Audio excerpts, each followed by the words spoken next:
7:07. Pledge of allegiance. Burns, would you lead us?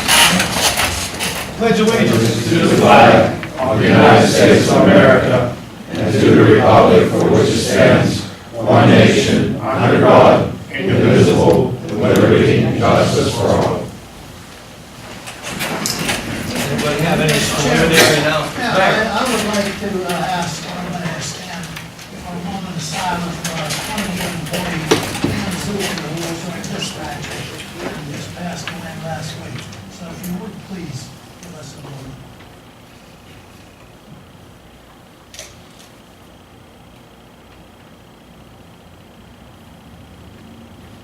Thank you.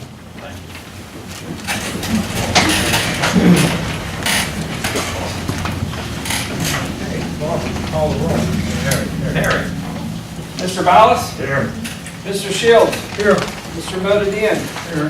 Mr. Brennan? Here. Mr. Falls? Here. Mr. Ingles? Here. Mr. Lloyd? Present. Okay. Number one on public comments, Carol Ostrowski. Come on up and state your name and address. My name is Carol Strosky. I live at 624 East 14th Avenue. I've lived there for 35 years. Okay? My problem today is I cut down one of your trees, cost me $1,100. Okay? My husband worked on the sidewalk day after day, taking the roots out of the tree, laying the sidewalk back down. Okay? The tree was leaking all over my car, all over it. Black stuff was coming out of it. The borough never maintained the tree all the years I lived there. So I had it cut down for $1,100. Now, after we took the yellow tape down, after we replaced the sidewalk, I can't park there anymore because I'm not 30 feet from a stop sign. I've parked there for 35 years. The law is 30 feet, but the law's been for 40 years. Nobody's done nothing about the law. I took pictures. These are up in the park, they're down on my streets, okay? The one at Pizza King, the stop sign's right there, and they painted white lines where a car's gonna park. And it's right there on top of the stop sign. Okay, this is my house, what we did. None of these trees were maintained the whole time I've lived there. Now, I put all that money out just to park in front of my house. I don't bother anybody, I just want to be able to pull up in front of my house.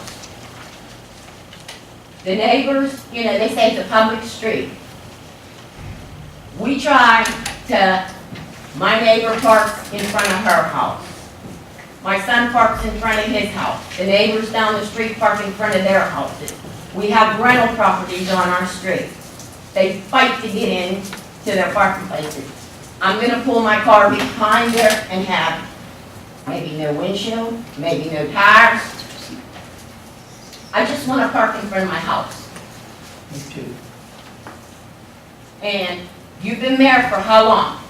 Was anything ever done? The stop signs were moved when you put the handicap in. They're closer in now. Why aren't they back on the corners? When you put the handicaps in, you could have cemented them right into the corners. Why wasn't it done? My stop signs were a second tree that fell into my house years ago. The borough didn't come down and clean it up. It was my responsibility because it was in my yard. A whole big tree hit my house. That's my thing. I just want to be able to park in front of my own house. And you can see the pictures of what we've done. My husband's handicapped. He was out there every day replacing the brick. Now my sidewalk's level. I don't have a tree there leaking stuff all over the place. And I can't park in front of my house. So while the tree was there, you parked there and you never got a ticket. Now all of a sudden you're getting parking tickets? Right. Okay, that's what I'm trying to. Well, no, I didn't get a ticket. I was told, my husband was told, he's not allowed to park there anymore, after we took the yellow caution tape down. And I've lived in that house for 35 years. I had my business in the front of it for 28 years. Have you parked in front of your house since then? Not since we were told we're not allowed to park there. I'm parking the house behind my house on the main street. You're parked on Andrew. I'm parking on my second car on Andrew, at my neighbor's side of her yard, where I have this big space and I can park right in front of my house. If you move that stop sign back on the corner where it's supposed to be, would that help? I won't be, like I said, the stop sign is where the tree used to be that fell into my house. They never put them back on the corners either. And then, like, all of a sudden now, If you put the stop sign back on the corner, well, I'm not, even if I pull my car down now, I'm not blocking that stop sign. The tree was blocking the stop sign. The tree was up over my house. And when they put the handicap in the first time, they asked us where we wanted it, and we always pull in. Okay, so they put it in front of the tree. Then when we took it down, we moved it down. So, I mean, all I want to do, like I said, all the money and all the labor that my husband put out trying to make it nice, I just want to park in front of my own house. So I don't know, I mean, you can see the pictures of what we've done. And then we rode through the park. If you park right in front of your house, how far are you from the stop sign? I can't tell. How far is it? Maybe 15 feet, I don't know. Okay, guess. But if they put it back on the corner, I'm still not gonna be 30 feet, I'd be maybe 25, you know? But we never had a problem parking there for 35 years, never. I mean, and all of a sudden, we're not gonna park there anymore, you have to be 30 feet. That was the law 35 years ago. When I took my test at 18, that was the law, 30 feet. In all these years, nobody ever did nothing. I'm away from the corner, and we all try to live in harmony down there, you know, where Peggy parks in front of her house. My son PJ, he parks in front of his house. I wouldn't take, it's a public street, but I wouldn't take their parking place. I carry groceries. I don't want to have to carry them halfway up the block. My neighbor that lives catty corner, he's parking almost at the end of the street. So, I mean, I don't know what the solution is. Carol, I'll tell you what, come back next month and/or talk to the office before the meeting next month, the next month's workshop meeting, because we're going to discuss this again. This came up with the parking committee meeting, and it was discussed at length, and my understanding was that if this was only going to be done in high-traffic areas where there was a potential real danger, where you couldn't see pulling out.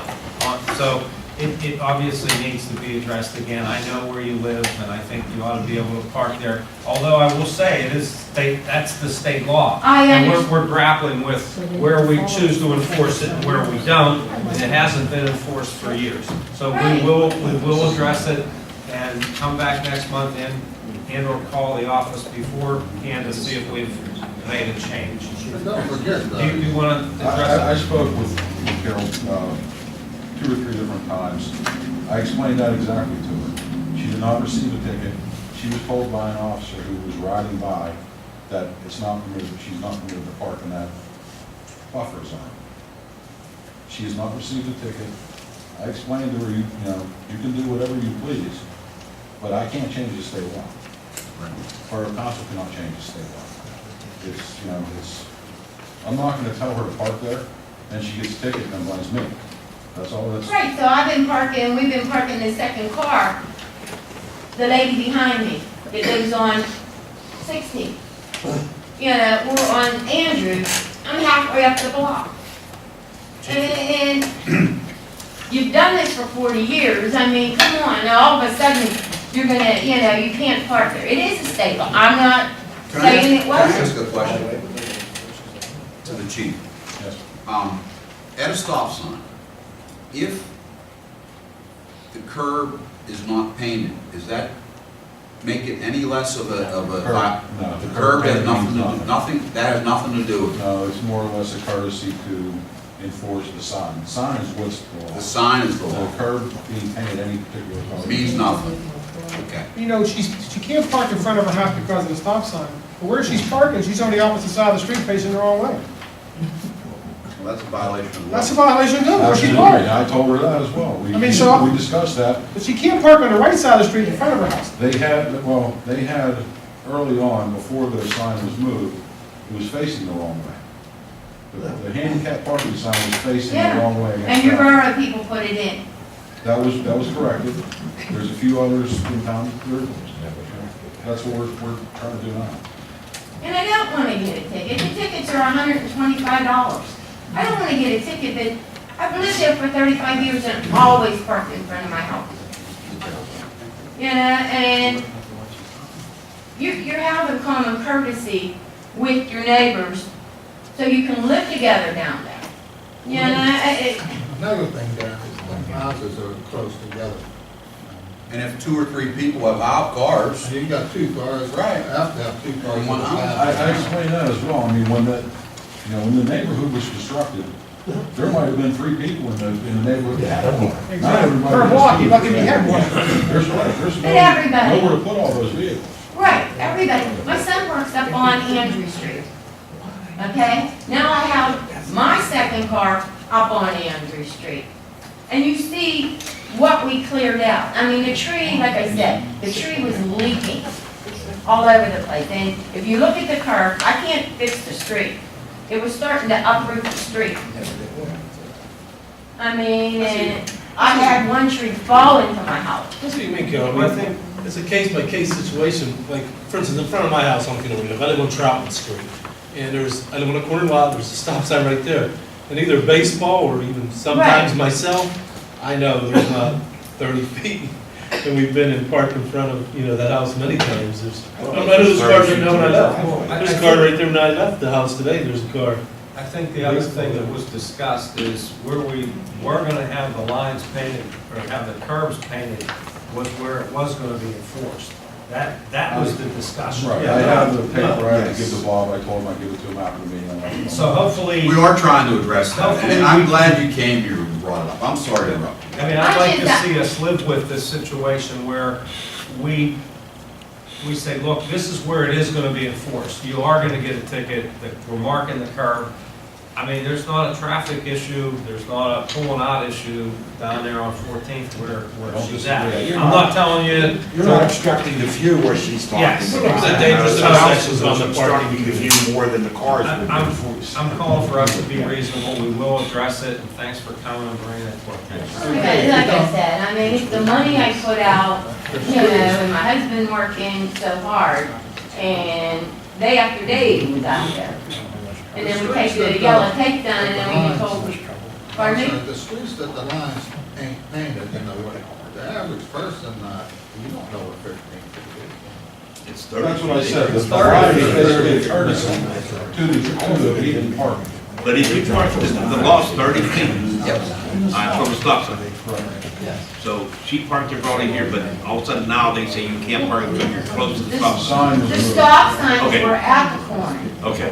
okay, until Then they they put, moved it down. they put the handicaps in, they took the corner of my property, I didn't say a word. Then they moved the stop sign where the second tree was, it's down. Instead of them cementing it right back into the corner while they were cementing, they moved them down. And if you look at all the stop signs, they're not at the corners, they're down from the corners. Right. So, Well, a prime example is Dave Cannon's house. He lives on the corner, and he's been parking in front of his house since he's lived there. 22 years. And now he can't, by that law, he can't park in front of his house. but you see the big space though, And that, yet, We there's cleared no out. dangerous condition there. right, I mean, So we'll address it. We'll get back to you. all right, thank Jim you. Barker.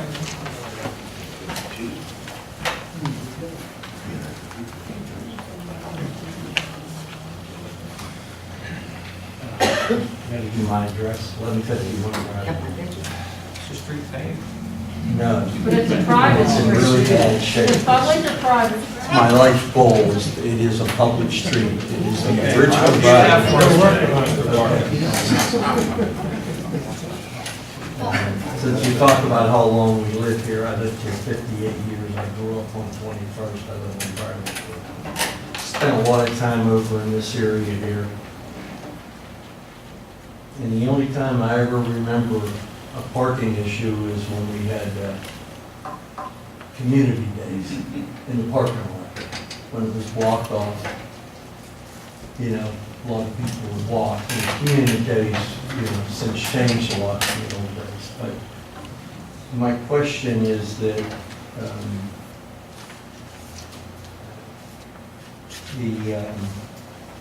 at the last council meeting, the baseball teams were here, the families, council members. There may have been maybe something going on in Westfield, which that happens a lot in the summer. And I was trying to get here, I'm chairman of the planning commission, and Kevin Ondo was the one that spoke about the bait. And I had did research for him, and I was running late, and I was trying to get some paperwork here to him. I got here, I don't know, it was 7:30 or whatever. There was no parking other than a spot in the borough parking lot. I can't walk very much anymore. It's pretty lucky to get here at 7:30, you can get a spot. Yeah, well, I parked in that parking spot. I was here probably, I left pretty much after Mr. Wando had spoke, that I'd given him the paperwork and stuff I had for him. And I go outside and I got a ticket on my truck. Well, the issue I have is it says police employee only. The police come to work here, what's the starting time of the three shifts, chief? 6:30, 2:30, and 11:30. Okay, well, a parking spot at 7 o'clock that's empty, there's no policeman coming to work until 11 o'clock. It's council meeting night. And I guess the borough's tough for money. And I'd like to know how many tickets were given out that night, chief. I couldn't tell you off the top I'd of my like to head. know, and I'd like to know who Officer 41 is. Officer 41. I can't read the name because it's chicken scratch on I the believe ticket. that's Officer Nyquist. Was he out on patrol, or I was curious how this happened, because I was only here a half hour, I don't, I. and I think I owe to know there's 5 places that are marked for police, but the only time the police come are the ones that chose to move out of our community, because the other ones all get picked up and usually dropped off, am I right? For the most part. And the ones that ran from this community, now they want to have their own little private parking spot. Well, I'm sorry, I have a problem with that. I'm part of the borough family, and the only difference between myself and the police is I volunteer, they get paid. I don't think we should need any signs out there. Were they authorized by borough council? No, not to my recollection. I thought all that kind of stuff has to be authorized by borough council. And I think that's part of the problem, because certain people just do what they want in this time, and that's obvious from what our history has been. Well, I'm parked tonight, it says code enforcement, I might have a ticket. Now, the ironic thing, if you all want to go look out the window, me and Mr. Condis, we neither of us walk very well, we're parked on 20th. And there's 2 parking spots in that lot down there. For this policeman that may or may not come to work at 11 o'clock. I think the council needs to make a motion to remove all those signs with the exception of the handicap immediately, because they weren't authorized by council. I do want to know how many tickets were given out that night. There's 5 spots. Was there 4 policemen in the other spots? I don't think 4 policemen were on duty that night.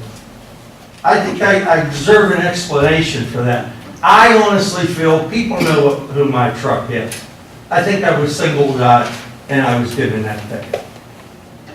I was here a half hour. And I'd like to know how many tickets in the first, I don't know how long it's been, 6 months? How many tickets have been given out in that parking lot? I think somebody should be held accountable or explain, maybe I'm wrong. I think somebody should have to explain what's going on here. I think this council tonight should make a motion to remove the signs, with the exception of handicap, because that's typically what you see. And there's no reason that the police get their little parking spot. They have plenty of room in the other areas. People park at number 2, but I never do that, because if there was a fire, that's what those places are for. Jim, hold on a second. Greg, can you, if the signs didn't go up by motion, I mean, it is public-private property. I mean, it's owned by the borough. But if they weren't put up by motion, then we don't need to make a motion to take them down, do we? Yeah, because they're up, you need to make a motion to change it, because without researching, we can't be sure that they weren't approved by council. They weren't. They weren't. Did you? I mean, we don't have to drag this out, guys. No, but, okay, let's do this. Does everybody here really think we need to do that? That's as bad as paying the $15 to get the fingerprints. But it's come down to this time. I've dealt with other little communities, and I needed fingerprints. I go to the police station, they don't know me. Wait, lady calls the policeman in the car, he'll be in a few minutes, they take care of it, they never ask for a penny. Is it that bad that we have to charge a fee? And how many policemen are here during the day, Mr. President? How many are on duty? Well, in the office or out on the road? Just everywhere. Just everywhere. What, 9? Depends on the day. 9, we got to charge $15. I think we need to. Well, They're here to serve the people. Your point is well taken. That's I'm in right. a 1 hour spot. I was in a 1 hour spot. That isn't a Last 1 hour meeting, spot. Why was it? That's a lifetime spot. Let me talk. I let you have the floor. Okay. I was in a 1 hour spot last month. I didn't get a ticket. I'm in a 1 hour spot tonight. I don't have a ticket yet. I would like to entertain a motion to take the signs down until we decide what we should do. So, I'll make a motion. second. All those. Oh, except for the handicap. Yeah, all except for the hand. Well, that's What about the borough manager and the assistant borough manager and the code enforcement? We're normal business hours. Do we have that much traffic out there? Apparently we have We have a lot of parking. Parking riders. We have a lot of parking, that's why they were put out. Well, but then we tailor it. Discussion on the motion's on the floor, all the signs come down, all those in favor of the motion signify by saying aye. Aye. All those opposed? And I would like a response to Motion my carries. questions. I'm sorry, I would like a borough response to my questions. Well, The number of tickets that's been given out since the signs were initiated, and obviously you got the records. He'll get it for you, Jim. Thanks for coming down, I appreciate it. And thanks for your service, Mr. Shields. That's all right. Thanks for your service. I just like mine, here's my thing. One way or another, I've been coming here to council meetings for a long time. I've never heard of anyone getting a ticket in the borough parking lot during a council meeting, ever.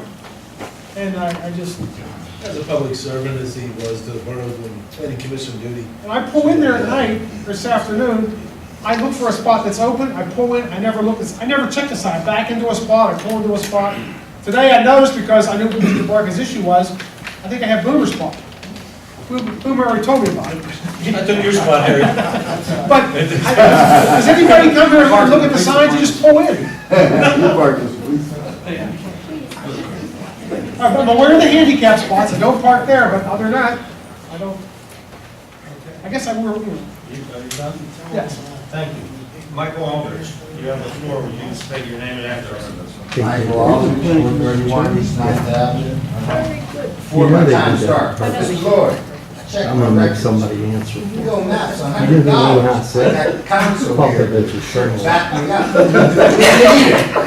I don't Right. You mean when you got You'll have to check tomorrow. Late fees.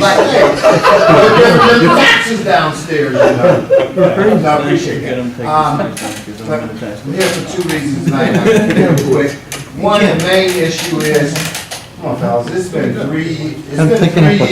I gotta pay And my I, ticket. the only address I know is, I call it the transmission building down on 8th and Boone Alley.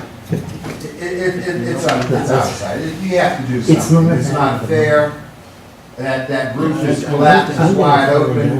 You have your wooden fence, stockade fence out there. Cars are now parking beside your fence, so people have to walk out in the street to walk around that section. But I don't think that property should be sitting up on Main Street or higher up for 3 years and something not be done about that. The roof is totally in the building. There's rodents down there. A man's trying to build a business down there, and you got that place. It was on the budget to be torn down, so the money went bad or whatever. I'm sure you accumulated $28,000 in my taxes. You know, so you need to do something with that building down there, but quit putting it off. The same thing that I also say, I was here tonight that your code man brought up an offer of, you have 330 pieces of property that the borough now probably owns that you could sell or whatever. Why do you keep putting off letting a man sell them? There's 2 people here tonight that's interested in buying some of the property. Waive the taxes and get it back making money. It's not making money now. You don't have a street crew to board them up and keep the weeds down. I get a citation. Hell, somebody painted on my pot, and he give me a letter, either get rid of what somebody else did on your property, or it cost me $1,000 a day. Well, I did it. The man say do something, I do it. So, but there's people who want to buy some of these homes that could get back on. You keep, I'll table till next month, we'll do the workshop next month. 2 years, it's been, I think, since he brought that up about taking the property, waiving the taxes, and getting it up for sale. Come on, let's just vote on something and say we're going to do it, and do it instead of tabling it from month to month, which end up being year to year. But please say you're going to do something about that building. If the owner's not going to do something, I would be locked up, I would be cited. Wait till somebody step out in that street and get hit by a car, and then you'll sit up here and say, we should have done something about that property. It's been long enough. Either take it from him, cite him, or tear it down and fine him. You wouldn't have it up on Main Street. We don't want it down on 8th and Boone Way. Let me address that, Michael. I was actually on the phone this morning with somebody that I was trying to recruit to potentially buy that property. The realtor, I met with the realtor the other day. He was in my office. You know, I brought it up to other public officials and other developers.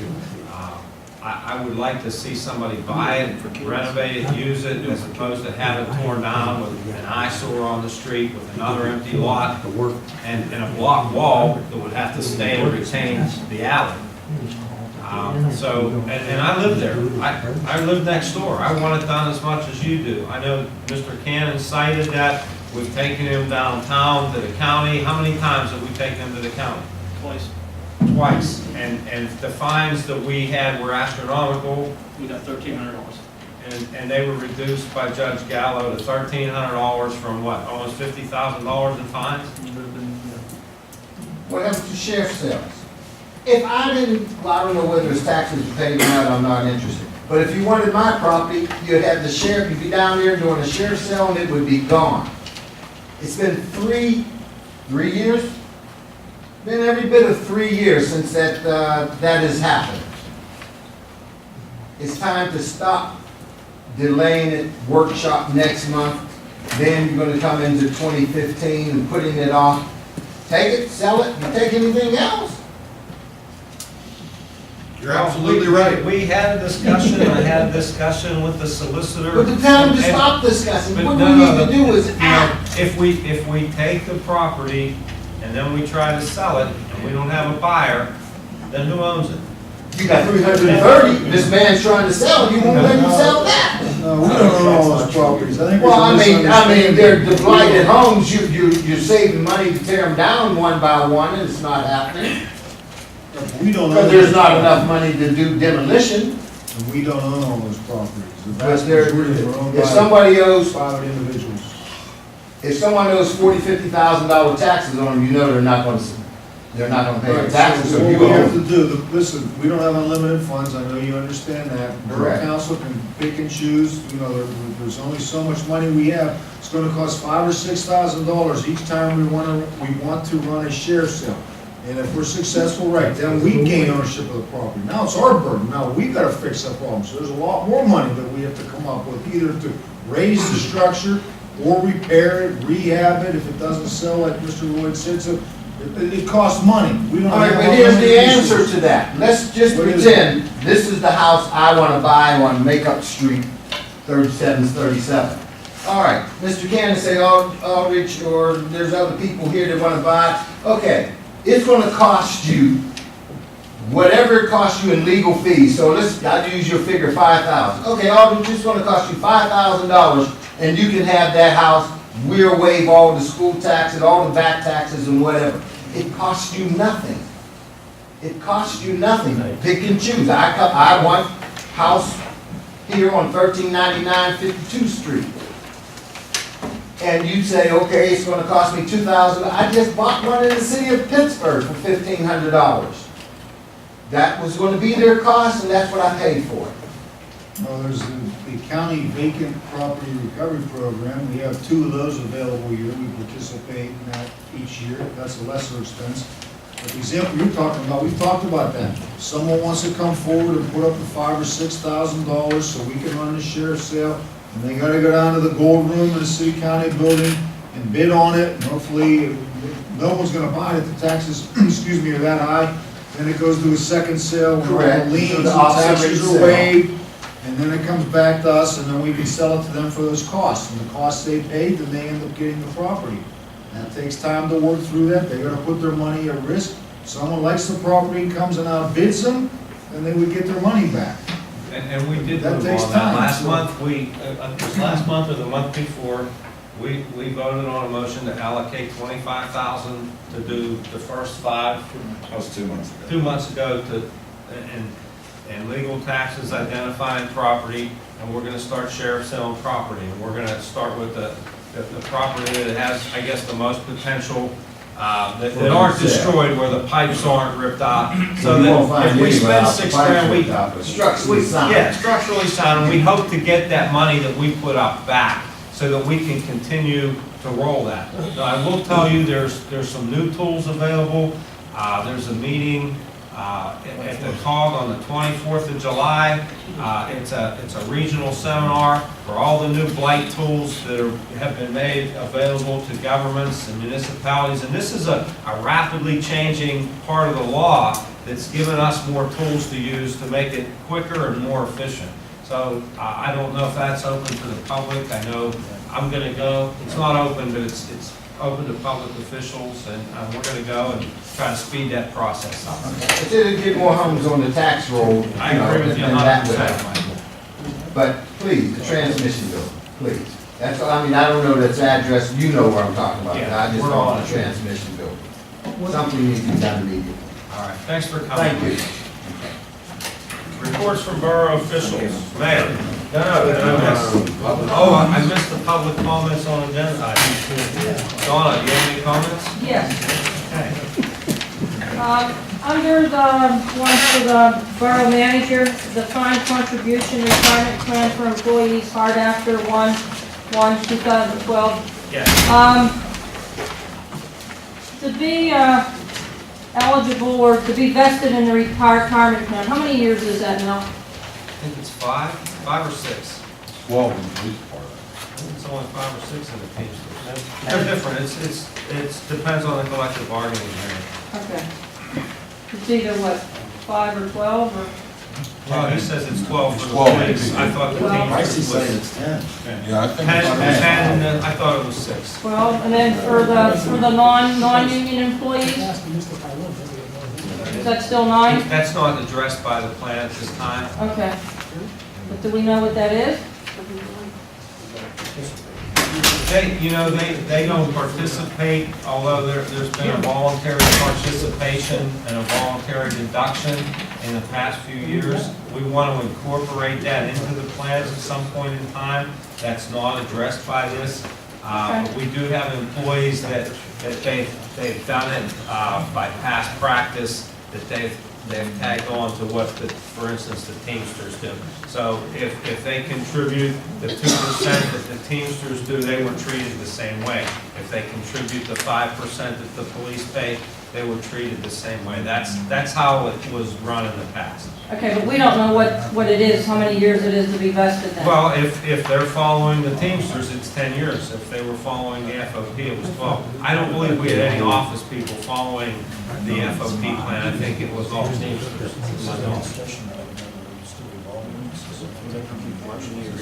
Right. This is just a discussion item. We're not Okay. taking action on it tonight. This was also something that was brought up in the Auditor General's report that we needed to address. Okay, thank you. Number 3. Will this money be used this year? No? Okay, on number 6, number 7, how many names were submitted? 2. 2? Okay, and number 8, how many names were submitted? 4 and 2 withdrew. 4.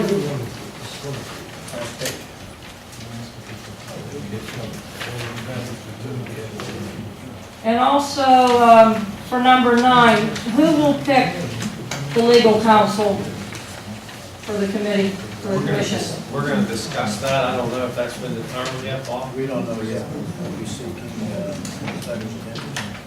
We're going to get letters of interest. I would like to try to maintain and control the fee somewhat. Does the commission pick it themselves, or does council pick it? I don't know yet. Counselor, I think we do. I guess. Barry, you know? We control the cost. Recommend? Yeah, I think technically they may have the right to pick their own attorney, but we set the rate schedule. We control the cost completely. Okay. I think they asked the council to retain a solicitor for them, so if that's the case, the council has every right to do that. But even if they didn't, any fees and rate structure has to be approved here because this borough is paying. The fees, yeah, that's true, but the commission can pick their own legal counsel. Yeah, but they asked this borough to get them counsel. Okay, Right. thank you. Thank you. Any other public comments? Scott? If I may ask, I see an article coming through, the municipality can control 6 miles or 6 whatever acres or whatever down to the waterfront. Under borough manager, it says development, environmental resurrect, and parks and recreation board. Can you explain what exactly you have in mind as far as that's concerned? Were you able to gain access down along the waterfront and get some property down there for that specific purpose? We are in negotiations for a piece of property at the waterfront, and that's really all I can say about it right now. But hopefully, by next month, we'll be able to have good news. Because we are looking to expand green space and parks and recreation in the borough, and that's not the only place. I just mentioned that because it was in the Tribune Review, and I just wanted to get a more grasp for that. Any other public comments? Okay. With that, we'll go to number 6. Move to approve the June 18, 2014 regular meeting minutes of council. Do we have a motion? Motion by Mr. Engels, second by Mr. Ballas. Comments on the motion? I did have one. No, I thought I had a comment on it, but Bob corrected me and we were okay. So, any other comments on the minutes? That said, all those in favor of approving the minutes signify by saying aye. Aye. All those opposed, no. Motion carries. Reports from borough officials. Mayor. I have several things I would like to bring up. First one is you all received a copy of the Post-Gazette article regarding Project Lifesaver who Patrolman Williams has spearheaded and did a real good job on it, on examining them today. If you received if you read the article, you'll see all the way through there was a grant. And until this officially takes over, we'll make an official commendation on Patrolman Williams. But the job he did as far as getting this program together is very commendable. I certainly commend him for getting involved along with Chief Campbell and progressing with this program. It does one heck of a lot to know that when you have somebody that may be wandering or lost, that there's a way of getting in touch with them if they have the handheld device, obviously, that we're promoting. And I believe the bracelet that we have started to put money together to buy some bracelets, but they're $300 each. But at the same time, this is what, if you have people that suffer from dementia, if you have kids, children and all that, it's something that we can get in touch with them like that and find them because of that bracelet. So we're still working on this, and Chief, when is it about the end of the month where we become We should be up and running by the end of the month. We do have a pool of money set aside for our residents, and we may need to provide those bracelets to no cost. We handle the first come, first served basis as a need. Yeah, in the next week or two, we should be up. Okay, very good. So, pass the word out there. There is a way, and I know a lot of us people have, people at home as old as me, that maybe need something like this too. And, please, if you're interested, get in touch with our department, and we're going to expedite this matter because, to me, it's a godsend. Yes. I might add, the pool of money that I spoke of Yes. was done through fundraisers. We had Gulf Harbor last year to support this. We've gotten some donations and some grants. So not only is part of the tax money. I echo the mayor's and your remarks today. It's something that gave us good, positive, for change, light on the borough of Munhall, which we so badly needed at the time. It was perfect, it gave us some good publicity, some good light on the borough of Munhall. And It's a good program. It's a great program. And you can bet we'll be informing the public when we have sessions, which we did have here last week, and in regard to the program. Moving on to another subject, truck scales. Chief, is his license, he's Weights and qualified? measures, he's qualified. Okay. The inspection is lapsed when he was off. He was off injured. They did the research in that time. Not been able to get it rescheduled on Harrisburg. That will be addressed. That is being addressed. There's no openings listed. And my reason, obviously, is because I'm very concerned about the flyover. The flyover, I have a lot of pressure. We have groups, and if you see it's posted, and the trucks that are going over there are maximized at 40 feet length. Well, we've got a lot of abusers, and there's been a lot of accidents there, which I will address in the future. But I just wanted people to know that the flyover down there, besides that, the truck scales will go into work in unison with that, because we're going to control these traffic, we're going to control these violators. There's been so many accidents down there, and let's face it, we got to get this. 12 years ago, I was promised, and I still have the plans, that flyover would be 53 feet wide. It's still 26 on the very day that I, through with the entire project. Here's the thing too, 26. Mr. Mayor. What's that? Here's the thing, the flyer going down to the waterfront, those tractor trailers do not yield. They don't yield at all. I work at the waterfront. I come up, I stay back when that light, till it changes green, because they don't, there's a yield sign right there that those tractor trailers just keep coming. I've seen them swipe our cars.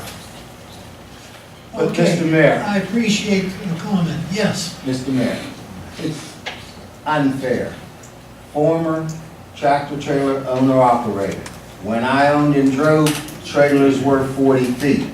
Tractors weren't too much long. Now you have double bed, bunk bed tractors, and trailers are 53 feet long. You're not building your roads to meet the, why do you think McKeesport is constantly fixing that? Okay, Mike, let's not get into that because there's a long history of that whenever that was put in originally with the dog leg. And I can remember it very well.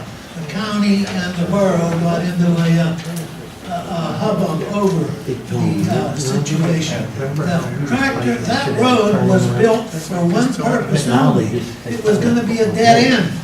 It was gonna be a dead end and stop at where the train track is. Georgia Pacific owned that. And if we had plans to put them in, which aggravated the heck out of me because it was 35 acres for 35 jobs. And all we would have been down there is a storage area, and that road was put in to go down to where Marchigale is now and pick up their load of lumber and go back up the same road. It would have been blocked off right at where the thing is. And like I say, 11, 12 years ago, I got in this battle, and I'm still waiting. I still got the plans in my office for them to widen it, take the dog leg out of there, and make the appropriate, because there's development going across the road in Rankin that eventually will parallel the Hot Meadow Bridge, come back over into Munhall. I can go on and on for hours. Duquesne learned from your mistake, and McKeesport learned from Munhall's mistake, and you see theirs are wide enough to accommodate 60-foot trucks all in 80-some thousand pounds. Whereas they didn't do that years They ago. get the juice that we don't get. Well, I can't explain it. McKeesport and Duquesne. Because there's gonna be are two another different flyover, and it's gonna be a 4-laner, and it's gonna go into Duquesne. Dan, this council years ago accepted from the county the road as it is, the bridge. And that dog leg, and as I say, it would have been a dead end there, all we would have is a turnaround down there and go back over. But beside that, we'll get into that in the near future, because we have to do something. There are so many accidents down there, non-reportable, and big accidents that have cost the borough $9,000, $10,000 to replace the guardrail. And it's just one of the things there. Okay, let me move on to another subject, and I got a few. Police, the 9/11, our situation, we need some answers for the prisoners. We need to know immediately, if not sooner, how we're going to house them, how we're going to do what we're doing. We have a gentleman down there that's working 6 hours now, and I don't like his hours because this upstairs of this borough building is wide open. I'd like to have him put on for 8 hours, like every other community has a clerk down there, a police clerk from the hours of 2 to 10. And then our night turn can take over. That's one thing that will help a lot. You have meetings up here, you have the different midget football groups, you have the baseball groups, you have them all coming up here. And there's very little control. He locks it, and he needs a schedule from the office, which he gets, to be able to control it. Now, this young man that's doing it down there now, he goes home at 7. That don't do this place no good when you have meetings and you have people coming in and out. You have absolutely no security. So council's got to know this, and one of the things I recommend is putting him on from 2 to 8, an 8-hour shift, so that he can secure the place and lock the building or turn it over to night turn as is, because there's still meetings going on, people leaving at 9 o'clock, 10 o'clock. So What I'm asking council is to, the fellow that's down there, Mark Jaworski, to change his hours. He's there from what hours now? About from 1 to 7 or something. 1 to 7, that's 6 hours.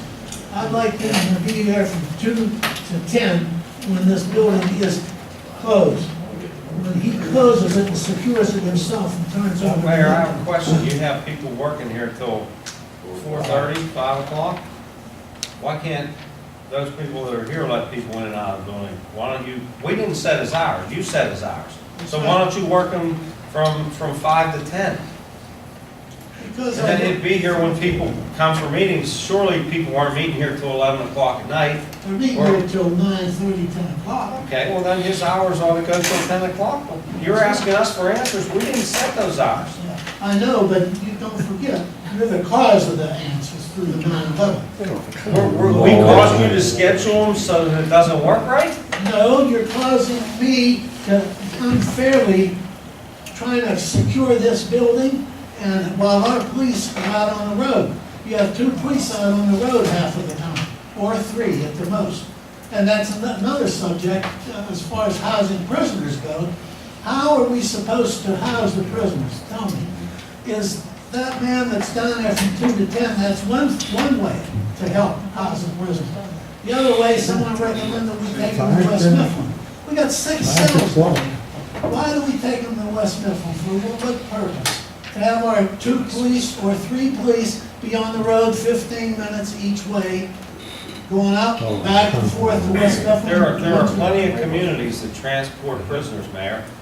And the reason is because it may cost us a lot more money to have somebody to staff as a jailer than it costs us to take prisoners somewhere else. Well, what's the other alternative? You had people, you had a list you were going to call in.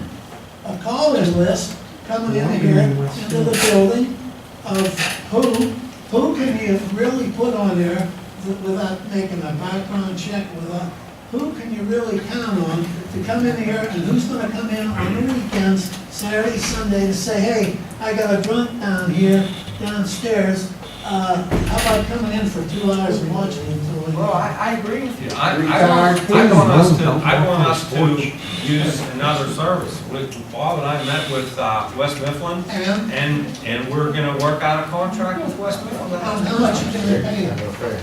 Well, that's not quite worked out yet. It should have been figured out before you even went 911. Well, you know what, you're out of order back here. If you get out of order again, I'll have the chief throw you out. We're not gonna have that here. Absolutely. Hold it. Anyway, getting back, the items should have been worked out, and we're in the second, third phase of it, of getting the police and the jailer together. The police have been in there enough, wasting their time sitting with the jailer. We have a guy in there from, like I said, 7 o'clock. Once he leaves 7 o'clock, we're dead. Who are we gonna put in there? Mayor, I'm glad to have a chat with you anytime with the manager. There's a staff meeting every Monday morning, and that's where these things ought to be discussed. And I don't know that this is the forum. Right here. Oh, I knew you would say that. You're damn right. They should be discussed right here, just like they are, and you should have, money isn't the whole thing on this 9/11, although that's what you're saying. You're asking for overtime for police. I resent No, that. I asked to keep overtime to a minimum. Yeah, and I you know don't- what? I I think- wrote you, and I wrote you back telling you we are, and I'll tell you something else. Whenever our overtime, Don't point, man, please. 90% of our overtime, or 80%, is down at the magistrate's office, sitting, waiting until your case comes up. Don't arrest We put nobody anymore. 1,200 hours in, about 800 or 900 of them. Try your hands up on Was the that you porch. watched the amount of You're off the overtime. hook. I think And it's I a said, simple I answered request. that, I answered. I see that. I answered that very well. It was only $9,000 for the last 2 weeks. Thanks for keeping a lid on it. Mr. President, just $9,000. a slight interruption before the mayor. No, Michael, this is. No, this is about that. I mean, it's a suggestion that the city of Menneson had to go 911 also.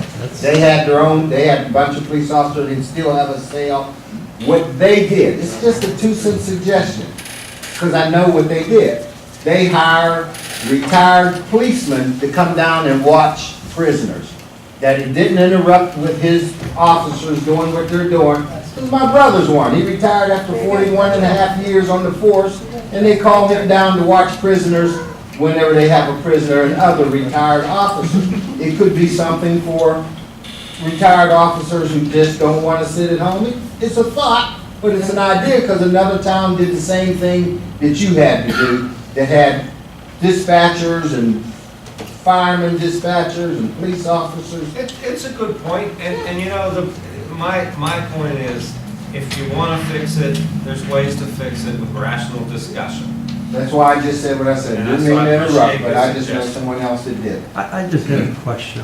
I have something to add. How long has that person Chief, didn't worked? I give you 5 or 6 young men that were interested? I've been talking to our insurance carrier. They're not comfortable with the age of some of these kids. They're all 18, 19, 18 20. years old, right? It's Okay. a concern for our carrier. All right. That's why that has not been implemented. Would you trust them to begin with? They might They're be the firemen. best kid in the. They're young firemen. I know, but you're putting them into a secure area which has all kind of files and everything like that. And you know, they're gonna be sitting there watching the president. Gotta trust somebody. They're not gonna get up and start looking through drawers and everything like that. Well, any area I would think back there would have to be secure. Right. You no have to matter who's secure back there. Every little drawer in there. And there's a lot. Well, they shouldn't have, any jailer or anyone back there should never have access to any of that. I've already spoke to the guy who installed our system. It's going to cost about $6,000 to do the rest of the doors in there to restrict the movement if we have someone come in like that. That are not sworn personnel. We're having a problem with the system currently. The key fobs that they all have. I told you I would get one for each councilman. I tried to do that last week. The system, I don't know if it got damaged in electrical storm or what. I told Ed that I would get him, Matt, and Glenn one. I'm not able to add any fobs to that right now. Another comment I have on that, on the system that's going on, I've had several people ask me, and I've tried myself to call the 7300 line, and it just rings through. I sat in your office and the mayor came in one day, and I talked about that, and the phone line did not switch over to 911. So, and I have a problem with that, not that it's a problem that can't be fixed, but I think that someone during the day should be answering the phone in the police station. It's not ringing to us. Sometimes that's not ringing to us. If they go through the 7310 and hit the option 7, it rings to us.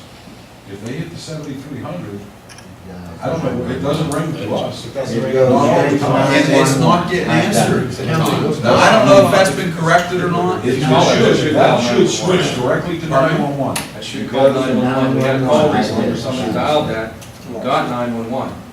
Well, I have several people. Every time someone dials that. Let's try it right now. 911. Right. It shouldn't come to us. Have the chief try it. Try it. I think half of them lie about way it. it's set up, People stir the pot up.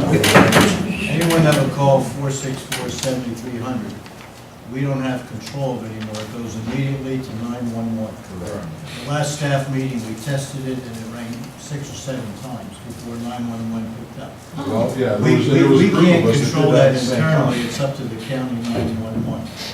And I don't know what the explanation is, other than the call came in at a certain queue and they were on other calls, but we did bring it up to 911, but that's out of our control. Shortly after our switch over, we were getting calls, we were made on the switch, we already switched over. The 311 sergeant informed me that the 7300 line wasn't ringing. They answered it. They asked what number did you dial? 7300. It should have automatically switched over, it didn't. Within minutes, I called the same thing. I got no answer at all. It didn't ring here, because I had someone standing at the phone next to me. It didn't ring down there because nobody answered it. I got on the phone with Dan Shack, who's the guy that we've all been working with during the whole transition. Dan did a test call, it went through. I did another test call for my home phone, it went right through. So there's no rhyme or reason why it's not working correctly. And as far as I know, it is working correctly now. Good. We haven't had a lot of problems with the radio transmission. We had some, some rocky moments in the beginning, and still somewhat with the phones. Our biggest problem right now is still the fax machine. We're not getting the faxes that we need to get. Every call that is dispatched to us from county is corresponded with a fax of the call, the times of the call, the plate information you run, whatever, the criminal history you run. Every other municipality in the system, all the person does who's sending that call out is hits a button, click of a mouse from their cabinet. It automatically sends them a fax. For whatever reason, we're not able to get those fax. They have to actually get up from their desk, go and do a manual fax to us, which they don't have to do to anybody else. That problem's on our end. It's on our end. We've met with our phone provider. We met with Comcast. We met with the copier company we run our fax through. I'll jump in, who else? I mean, we had, 8 or 9 people in that meeting. They tried everything they could. It has not resolved the problem. What the next solution we're looking for is they're gonna run an old-fashioned copper line to our fax machine. And that's not gonna happen until when? When? 21st or 22nd? I was on the phone this afternoon with Comcast. We signed the work orders this past Monday. Correct. I wanted to get it expedited this week, and I was told Monday. I said, "Can you ratchet that up?" They couldn't promise it. So Comcast will be in here Monday between 10 and 12, and then back again with the fire stations on Wednesday. Right, all the fire halls are having the Each same. fire hall needs its own dedicated. So the problem is. Work orders have been Well, done. yeah, because it's a voice over IP going through the system, and we were told a month ago to get a copper line there. So, I'm glad you answered that one question I had for you, but honestly, is that really the way we want to run this thing as well? Like, how do I call the police department? If I'm sitting at home and I want to call the police department. Down 7. And say, hey, I want to call them down there and I want to talk to a policeman about something. What number do I call? 7310 will get you. 7310 is the office number. If you listen to the options, you hit option 7. It goes over to the police department, we'll give you a directive. If you want to speak to me, if you want to speak to Officer Trout, it will give you a listing of every officer in the department, you pick who you want to speak to. And you give a message? If that person is working, they'll get, I will get the phone call. Officer Trout will probably get a voicemail, because he works a different time, he works night time. The people that are there in the daytime get 40 calls a day. Yeah, we set that up in conjunction. Right, Well, I'm not aware of that, and Yeah, I'm sure a lot of people aren't aware There of was a that. big discussion about we needed a new phone system, Right. and we didn't need a new phone system, and we added mailboxes for all the offices. That's 5 years. Good. Do not dial 7300 if you're looking to speak to someone in this building. Dial 911 if you need a police officer, fire EMS, call 911. If it's No, but if you want to dog, talk if to it's anything someone, else, and you go through you the call whole. 7310, you go through the list. Well, we need to get that out to some people, because a lot of people don't know that. on our website. I can verify that because I'm getting the calls at home about raccoon Good. I mean, that might be a little bit funny, but I think I'm supposed to post all your numbers up on my thing. Mr. Brennan, that has Be been the posted only on the one. Crime Watch website. I'll do the stakes. I haven't sat down, 15 times. I haven't looked at it, Okay, honestly. but it's on there. Honestly. I got a rabbit. That's good, I mean, Right, we didn't have the capabilities with the phone systems we had for every officer to have a voice system. We now have that capabilities. We have it'll show up right on in their car on the computer. If they have as long as they're logged in, it'll come up and say, you have a new voicemail. They can listen to it in the car from the computer. thank you. Mr. President, lastly, do we have to go through Comcast or is there other options? There's other options. Verizon's in town too. Comcast line, I mean, that's who we. Well, yeah, he just asked the I was question. just a question, that's all. Mayor, what's your final point? My final point is, I'm against sending our police when we have 2 or 3 Just for instance, excuse me, West Mifflin, if that's where we're going to jail them, and somebody else is going to be watching them, it's going to take them 15, 20 minutes each way, and I don't want to take anybody off the street when you got 2 or 3 guys out there. What do you do in case of emergency? And they're up there sitting there watching a prisoner, or taking a prisoner out there. That's a big what if. You know, that's an answer that I like. That's a big That's what why I think that's part of the reason why we have agreements with other communities to back each other up. We back them up, they back us up. At any given time, that's 2 or 3 more cars that are on the street. I understand And in an emergency situation, I'm sure that they don't have to, they can turn around. Reciprocal agreements are good so far. You know, we gotta work with it as best we can, Mayor. Well, And we're gonna try to get a solution with the prisoners. We're working on this deal with West Mifflin. Greg's been called. we need that as soon as possible. But I would strongly suggest that you schedule the person that you hire on hours that meet your needs and not hours that don't meet your needs. Right now, we're trying to get him to catch, to clerk some of the daylight calls, some of the things that have to happen on the daylight shift, and stretch him into the evening. We can adjust his hours as need be. I'd like him to be On the nights of here. meetings, we can change his hours completely. I'd like him to be here and, Okay, well, I mean, work it out through the staff meeting. I mean, that's what it's for, and I think we'll do what we need to do. Thanks, Mayor. Solicitor. Yes, I mentioned briefly earlier that the sanitary sewer authority here in the borough has asked us to enact a new ordinance to allow them to enforce the borough's existing ordinance against illegal stormwater connections. And I see Mike in the back of the room. Their solicitor sent me a draft, and I'm waiting for some more response. I need to approve the ordinance, but it references a chapter and article that I'm not familiar with. I don't know where the references came from, so we're still working on that. The concept is fine, just need to get this in final form. I sent a reply to their solicitor, I need more information on this, and I'm waiting to hear back. The other thing is, we need to schedule a meeting with regard to the pump house at the waterfront. This has been an ongoing issue for a long, long time. A recent development occurred down there with regard to the function of the pump house and the possible necessity of a repair. Who's ultimately responsible for that? And I have papers on this issue going back many, many years.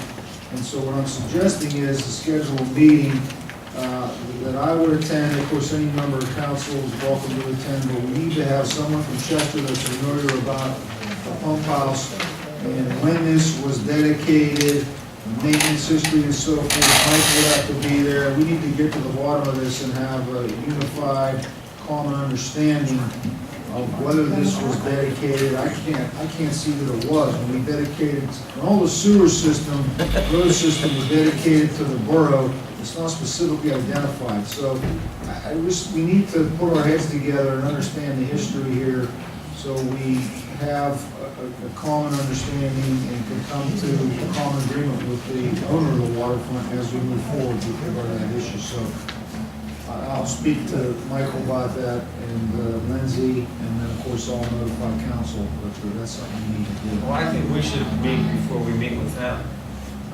Yeah, that's fine. I'd like to address that. And then Sean. Do we own the pump house? No, we do not own the pump house, the historical people own it through the deal that Congressman. This is the sewer pump house. The sewage pump station, Oh, the not the station, pump house. okay. Yeah. The sewage. I didn't mean to discuss it now, it's up for another time, we can discuss this forever, there's so many papers and documents, but it's something we need to do. There are emails exchanged, some people have seen them, but it's an issue, a current issue, that we need to get together and work on. So I'm glad Michael hears that, and Lindsay, so and I'll communicate on emails, I'll get this moving, that's all I got. Okay, thank you. We have a lengthy report from our manager. He's been very busy for the last couple months. The report to council and some of the activities should be concerned about and to be alerted about, as you have on page 2 of the agenda. Defined contribution retirement plan for employees hired after January 1st of 2012. In the collective bargaining agreement with the Teamsters for Public Works and Refuse employees, it does state that any employee or any person employed after that particular time will participate in the defined contribution retirement plan, and essentially anybody hired after that time. Right now, our employees that were hired prior to that time are participating in what's called a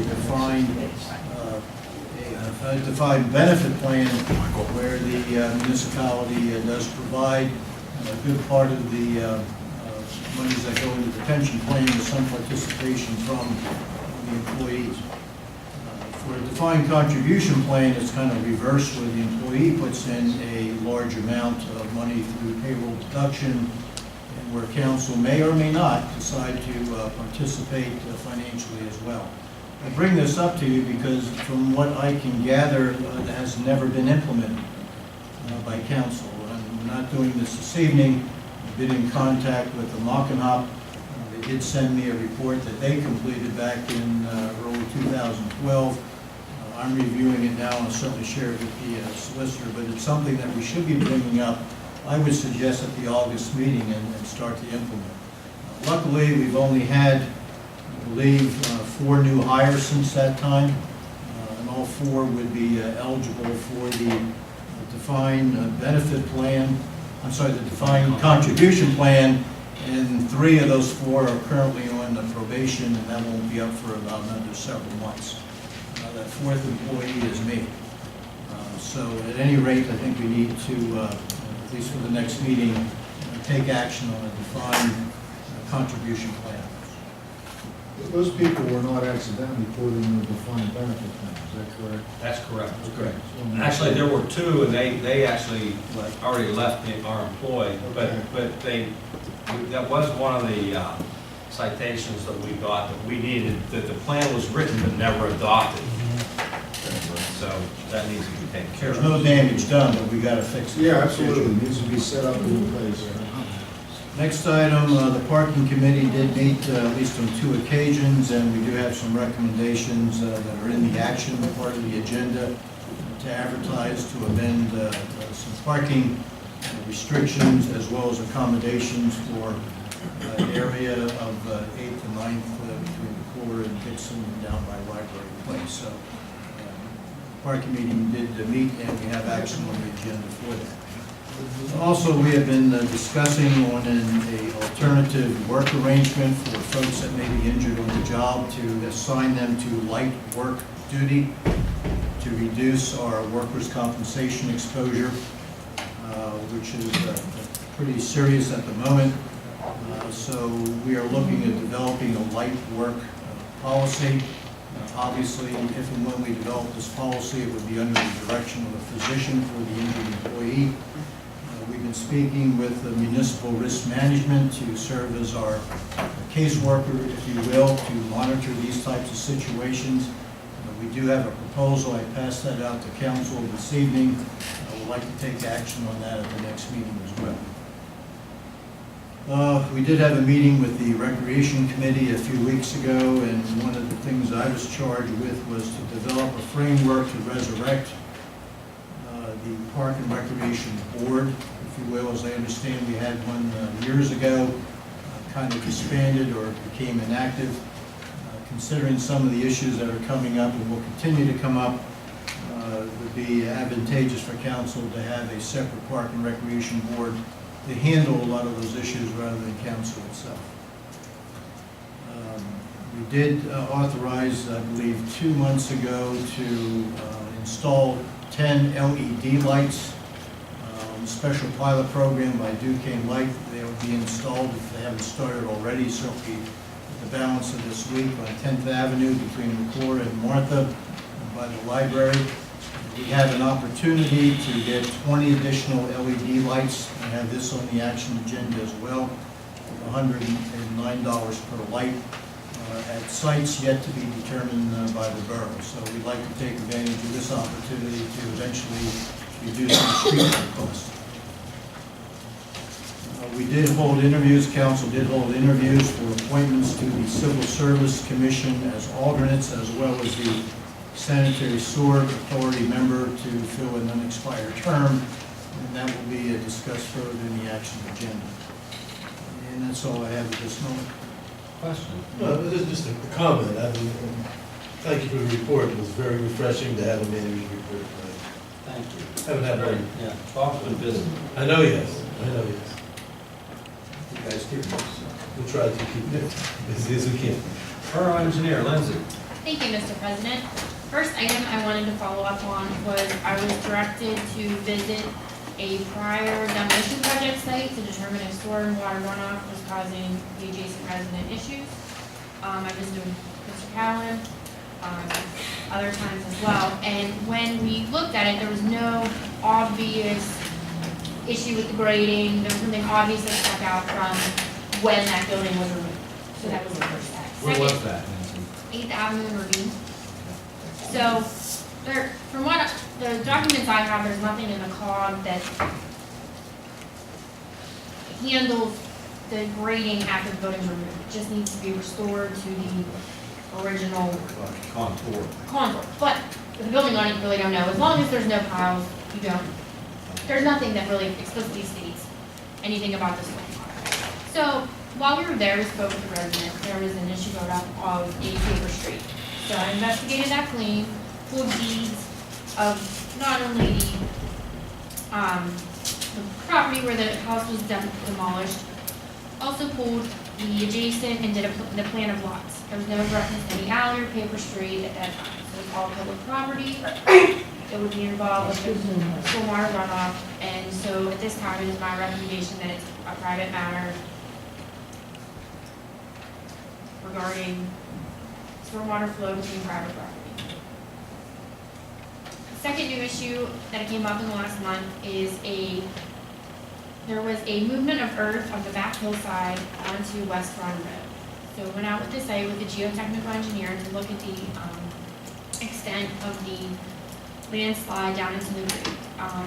It is unstable. It does seem to have the potential to slide again unless it is stabilized. So I've provided for a copy of a study that can be done in 3 parts to look at what the cost of remediation would be, to look at do a study of the soils and the potential, take samples, the potential of that it would determine the potential to slide in the future, to ensure that there's no danger at the top of the hill with the public works facility, and then also design and make a recommendation for the remediation. So I know it's probably not something that you're going to move on tonight, but I wanted to provide everything and then have an opportunity in the coming weeks to ask questions and get more information and bring pictures and anything else that might be used. The last 2 items in my report are ongoing initiatives, the floodplain ordinance and the MS4 annual report permit. So I want to keep those on there as placeholders, but there's nothing new at this time. So that's all. Okay, thank you. Any questions for Lindsay? No? Director of Public Works. Yes, I gave you a copy of my report, and the only thing I have is, we started to paint the crosswalks on Main Street for school, and we now have everything set up for paving of grass. We have the numbers, we have the, after the county gives us the bait and everything, so we will start doing that real soon too. Where are you going to bait? We can only pay borough property, which is catch basins and sewer. Is the sewer authority going to do that? Well, we'll ask you during your report. Okay. That's all I have. I think, Bob, we can we not give bait to homeowners if they request it? From what I was told, no. No. Just, I see that we fixed the gate up at Woodhill so it can be locked. Is that happening now? Yes, it is. Okay, is that happening? I talked with Chief Campbell. The police lock up by 9:30. Public Works, they open up in the morning. I was just wondering, because that was a big thing, at that meeting we had. It's being done now. Okay, very good, thank you. It was done for a while, and the whole family, but it's not been long. But it's not been. Do we have It's the same key. It's the same key, yeah. I'll send an email if it's downstairs. So it could be, work the both ways, they will lock it, and you will be able to. Yeah. I have a question, you know, Public Works, West Virginia Avenue last November had a major water main break. Bob's aware of it, and Bob's aware of it. And I think what's council is, the road is actually deplorable and horrible right now. Can we send some type of letter to the water company, you know, asking them when can we get something done? Because I talked to Bob, the guy's not good about returning calls to us from the water company. Can we do some kind of letter? That's a nasty road. Well, I think that Gray Street coming off of there is bad too. Yeah, And Grace every coming time off they there, I mean, fix- it's just not West Virginia, it's Grace coming off of there. It's really bad section. Yeah. We have a major downpour, that whole street might come down. Yeah. The water I think gets every time under. they fix one part, something else leaks. I think it's rust and dirt holding the pipe. If we could send a letter to the water company, would that be okay? That's been a while, I guess. Last November, the water main break occurred. Mr. Boyd, so a gentleman from the utility company came in 2 weeks ago and he said, it's not that, I mean, they have to put everything out for contract. As soon as the contractor, they agree on the contractor, they'll be in and clean everything up. Yeah, but it's been It's since just last standard November. thing, they patch it, boom, and then they have to put it out for bid like everybody else does, they have to wait for the contractor. I understand that. I still like that The patching Patching is not very is good. lousy. Right. There is bumps and then it disintegrates it. November, so. Did we touch Joe, are that you city referring to hall the thing? gas company contractor? The gas company. Yeah, this is the water company. Yeah, the water company does the same thing. Yeah, and the pavers are all jammed up. And the state put out tons and tons of work. And so, a lot of these contractors are working for the state, and they're not doing a lot of this stuff right now. So that's part of the problem. It's a big bonus when we can get it done without borough money, and that's money we can, so. But that's good, get them to fix this. Anything else, Bob? I just want to commend you because like 3 or 4 of these items that you took care of were brought up at the last meeting and you jumped on. I appreciate that. Thanks. Chief of Police. Yes, Mr. President, you have a copy of my status report up in brief. 594 calls to service for the month, resulting in 582 incident reports, 59 arrests, 97 citations issued. Also,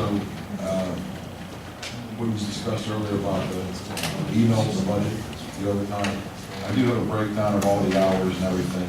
I didn't have a chance to put that into a letter yet. I will send that out at the end of the week. We have nobody off injured. Full complement right now. There's some people on vacation in the next few weeks. Aside from that, with Project Lifesaver in regards to that, Officer Williams has spent the past 2 weeks training officers from all over the county in this program. We do have some officers. I think we have 6 of our officers trained in that program. There's some other things coming up. And regarding, going back to the overtime thing, 1,994 hours so far this year have been spent hour-wise other than normal shifts. 829 of those hours are reimbursable through either a task force or a private contractor. So it knocks that number down to about 1,165. And of those, nearly 800 of those are spent in court. In court.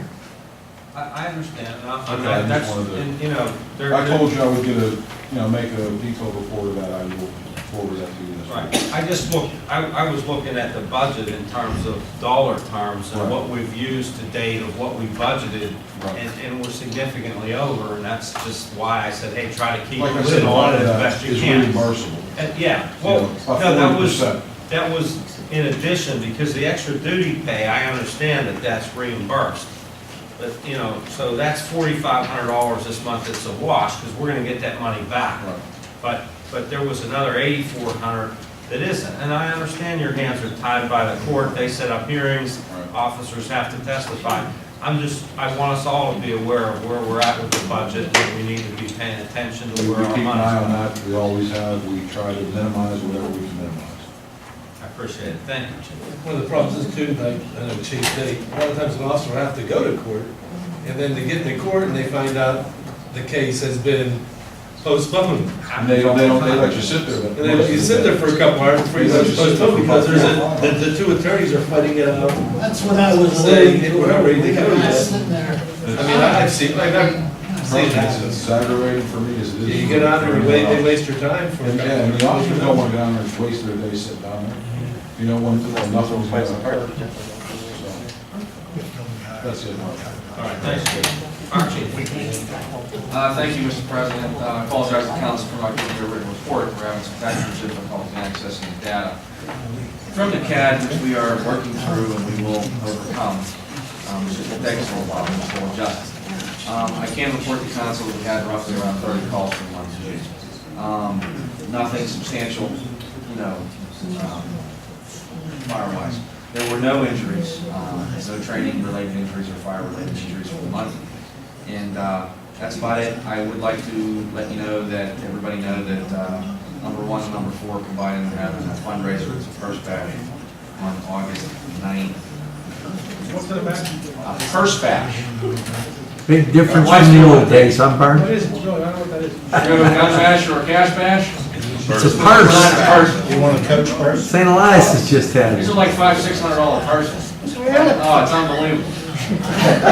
Better than the old days. Better than the old days. Only we had to pick any of the purses. I have a lot of women in my outfit. Is there any questions from the fire department that I can? Forgery ones, eh? How's the merger coming? The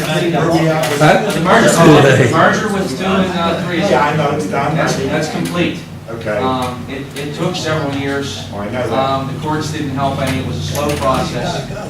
If you want a true report, I would direct you to Glenn, he can speak more of it, but from my perspective, it's finally starting to stabilize and is. We got a copy of that. We got a copy of the whole thing. Yeah, you should have been given a report and everything, so it's all taken care of and done in the book. Okay, thank you. Thanks, Ed. Code enforcement officer. Yeah, you have a copy of my report. Two other things I want to ask is 19th Avenue Playground. According to the county website, that's still our property. Has that been transferred? Oh, So it is has still our it? property. I asked Matt Gala. Solicitor, has it been done? Some years ago, and, We had- yeah. Hold on, never happened. let the solicitor address it. I think you sent something here. There was a deed that he was to. He was supposed to. Yeah. Yeah, It that's was a signed joke. for the, part of the property. I don't know, I remember talking to Matt about it, and, I thought it was done, I thought he came in. Or we discovered later that there wasn't, well, I had written in there this morning that it had to be done, because if it wasn't, then it wasn't going back on the tax rolls. It can't be done. That's, Bottom line is it can't be I done. can tell you the whole Okay, so it's story. still our property, but we need to take management. I thought in the, You're bringing it up because it's not maintained, is that what? Right, what I was gonna do, I was in, Okay, as soon as you want to roll it's our responsibility, we'll take a look at that. well, wait, there's a bill of sale for that property. Hold on. I don't want to interrupt, but, The solicitor has the floor. but in the deal, Jim. All right, he owns the property, cite him. Okay? Forget the guy's name. Berman, Gary Berman, I think it was. Cite him, I'll go to court. and Simple enough, He simple owns it. question, simple answer. Second thing, But what about the tax rolls? I know Officer Caterina was, 2 years ago, he was, what I want to say, he caught that guy who shot the guy down the. Right. Well, this past 2 weeks ago, Pat, that child, a mentally challenged child, escaped from his house on Ravine Street. And there was, county was there, police were there, dogs were there, of course, guess who found the kid? Maybe Caterina. We should probably do something to, I mean, it was just amazing, knowing he did. I mean, he goes out, he goes above and beyond the call. I mean, He's a good officer. yeah, it was amazing. I mean, we had, there were probably 100 people there. Where did you find him? Jamie figured if he was going downstream, he'd probably go through the tunnel. It was right before the time they caught him. Oh, is that right? Yeah, he's an 8-year-old mentally challenged. The officers have been trained through that Project Lifesaver that autistic children are drawn to the bodies of swimming pools, ponds, creeks. So that, he uses training, and luckily we caught up with the kid, he was probably 50 or 60 feet before the mouth of the tunnel that goes under the waterfront now. So it was a good timing, good catch. And that was through 911, that was through the new system? Yeah. First aid. I believe I mentioned it before in the article in the paper. It went flawless. They changed us over to our own channel. It was police, fire, EMS, all responding units were all in the same channel. It was dedicated just for that incident. Couldn't let any better communication. Wow, that's good to hear. It ain't all about money, is it? Okay. No. That's Always listen. somebody say that. Anything else, Dave? No. Thank you for your report. Sewer Authority, Mr. Tarrant. I want to talk. Mr. Tarrant, hold on one second, Art. Talk to them. No. This thing about the 19th Avenue playground, you know that, I grew up in that neighborhood. Everybody knows the property that the borough sold, gave it to them, there's never been an ounce of taxes paid since that happened. Never. 1988. None. And everybody in this town, the officials, ignored it all. I believe in the agreement, if he didn't record the deed in so many days, the borough was supposed to record it. Has the borough recorded the new deed or not? If you go back to the agreement that was drawn up, I believe after a certain period, the borough was the... We will look at it, Jim. I saw it. There's not a penny. We gave that guy the property, paid for the fence, dragged me to court over it, the meeting I spoke up at. Next thing you know, he's in my house. The guy's getting away with murder when you had a group that was willing to fix it up and make something of it. And that was the Plasters Union there. We're going to look into it. It'd be nice before I die that was straightened out. Because the day he goes, have you ever seen on the other side? He's going to leave the borough with a mess. Has anybody ever seen what's on the other side of that fence? Jim, I hate to say this. Okay, I'm out of order. He has. Okay.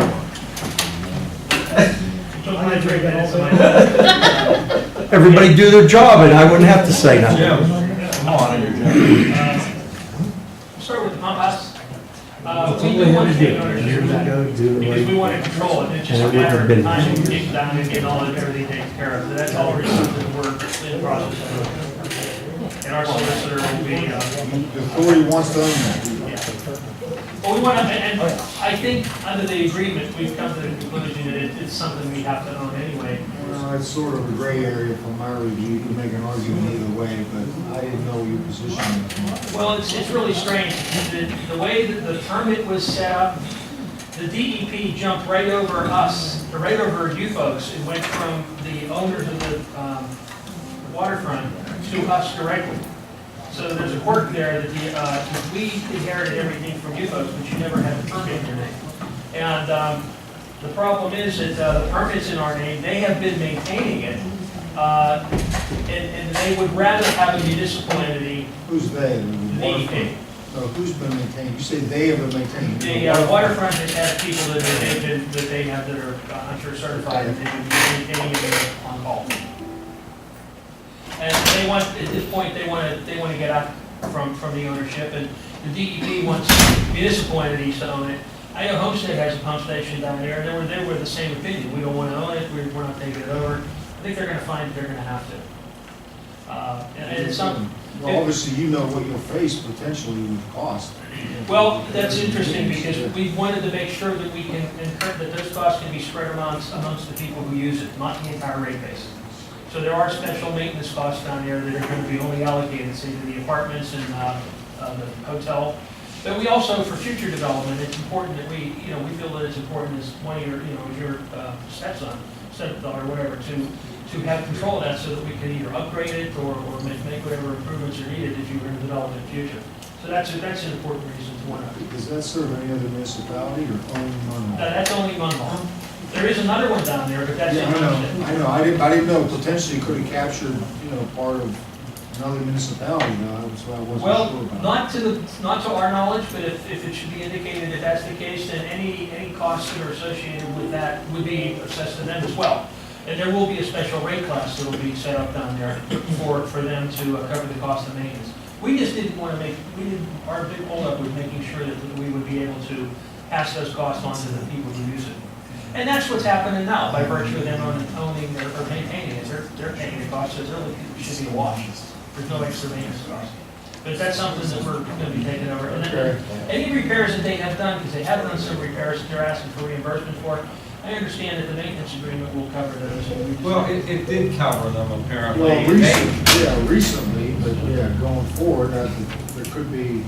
They were paying those costs out of their pocket, not knowing that the maintenance, the new group that owns it now was paying those costs out of their pocket, not realizing that the TIF maintenance agreement wasn't paying those costs. Well, then they will see an increase in cost then, because that's been coming out of the maintenance agreement, and now it's going to come out of the rates. The rates will be adjusted to cover the cost of maintenance down there.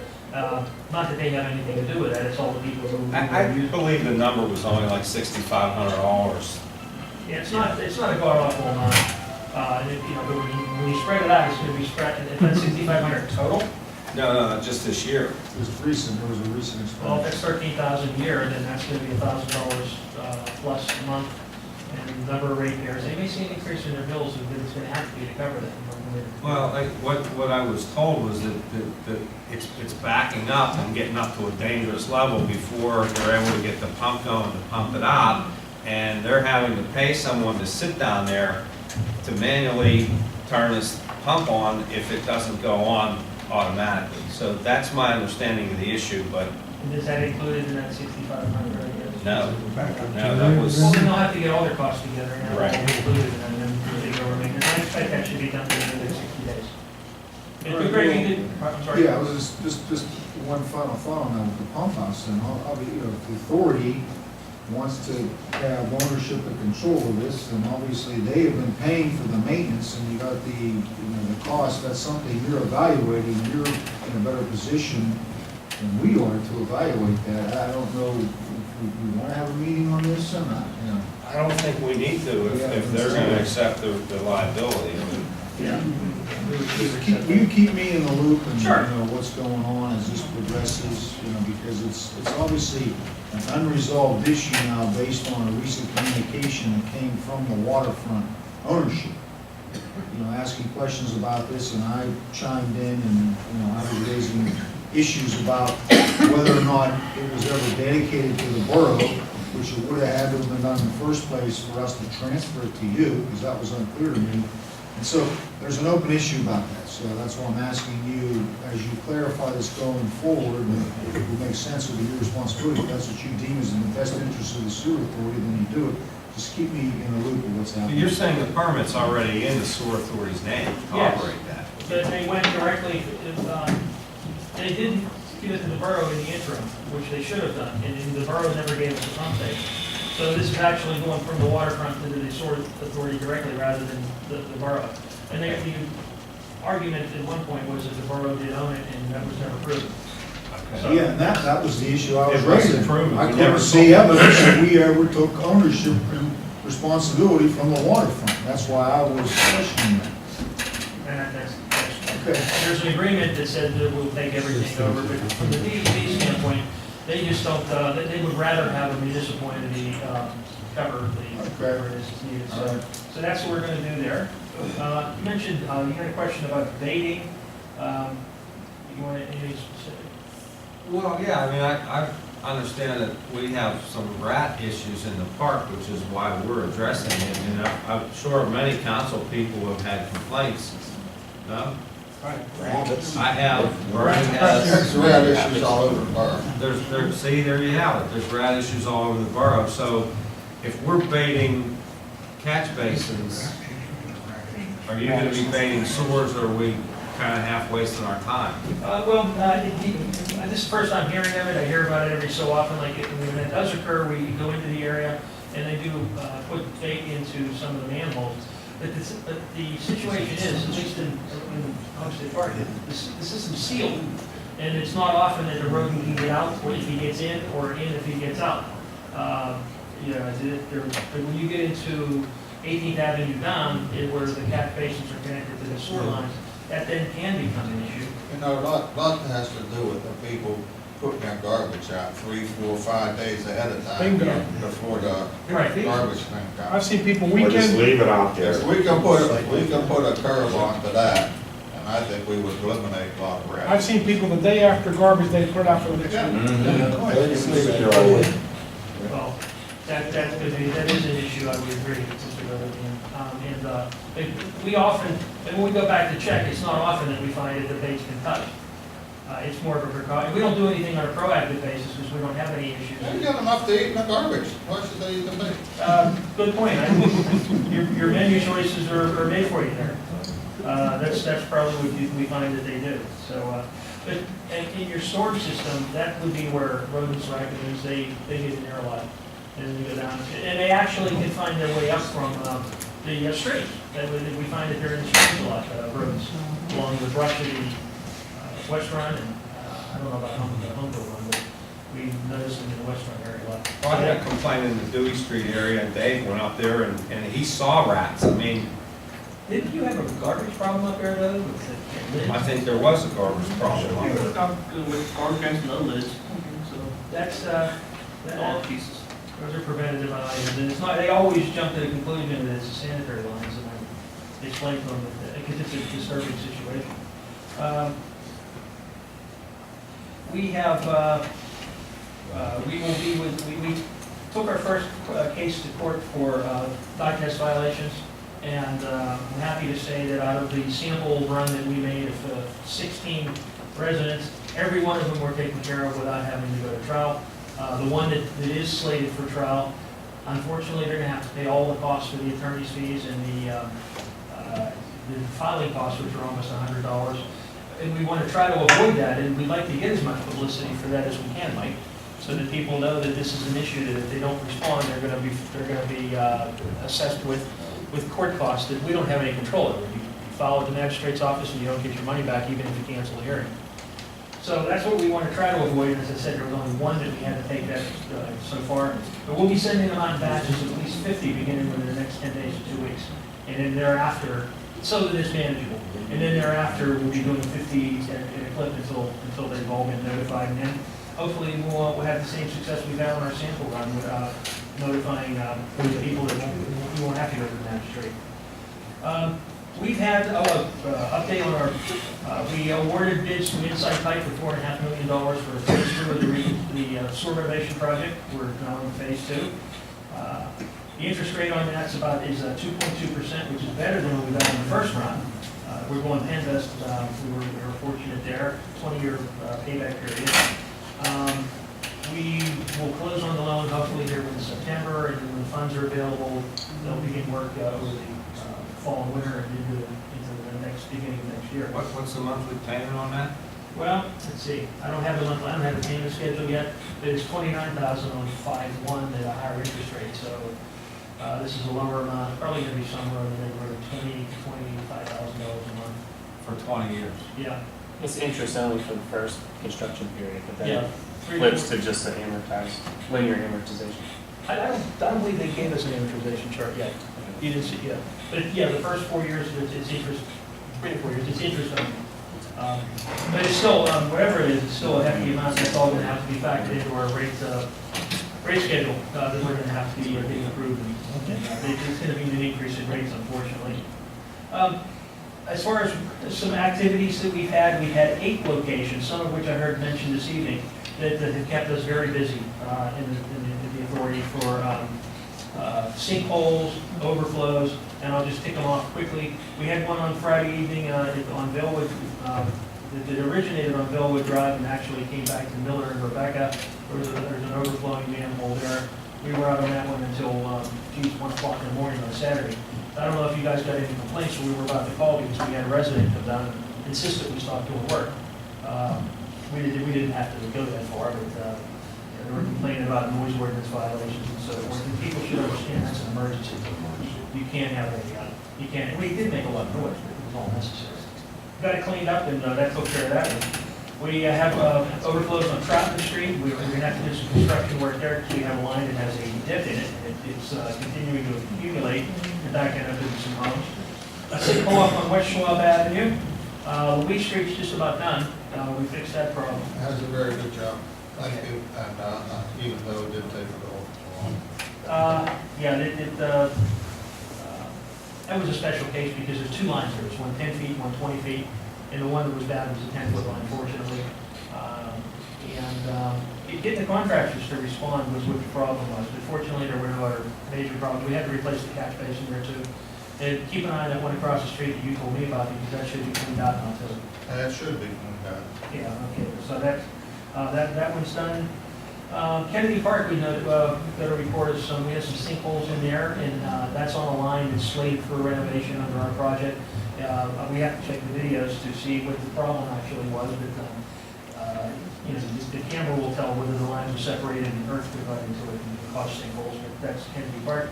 22nd Avenue, across the street from Ann Ashley and closer to the intersection of Main Street, there's a sinkhole in the street. Boone Way and Andrews Street, and West Virginia Avenue. We were called out on that one also because. That's when I saw that one. Yeah, okay. So you know. I think maybe Bob calls you out. Did you call up? I got a call in for the police. Okay. But we're going to camera our line there to find out if in fact that break that they had caused any habitation under the earth and damage to our line, so we're going to be checking that as well. Now, on every one of these that I mentioned, contractors have already given us prices, or they're going to be giving them after we camera them, and those will all be taken care of. I got to tell you, these eight.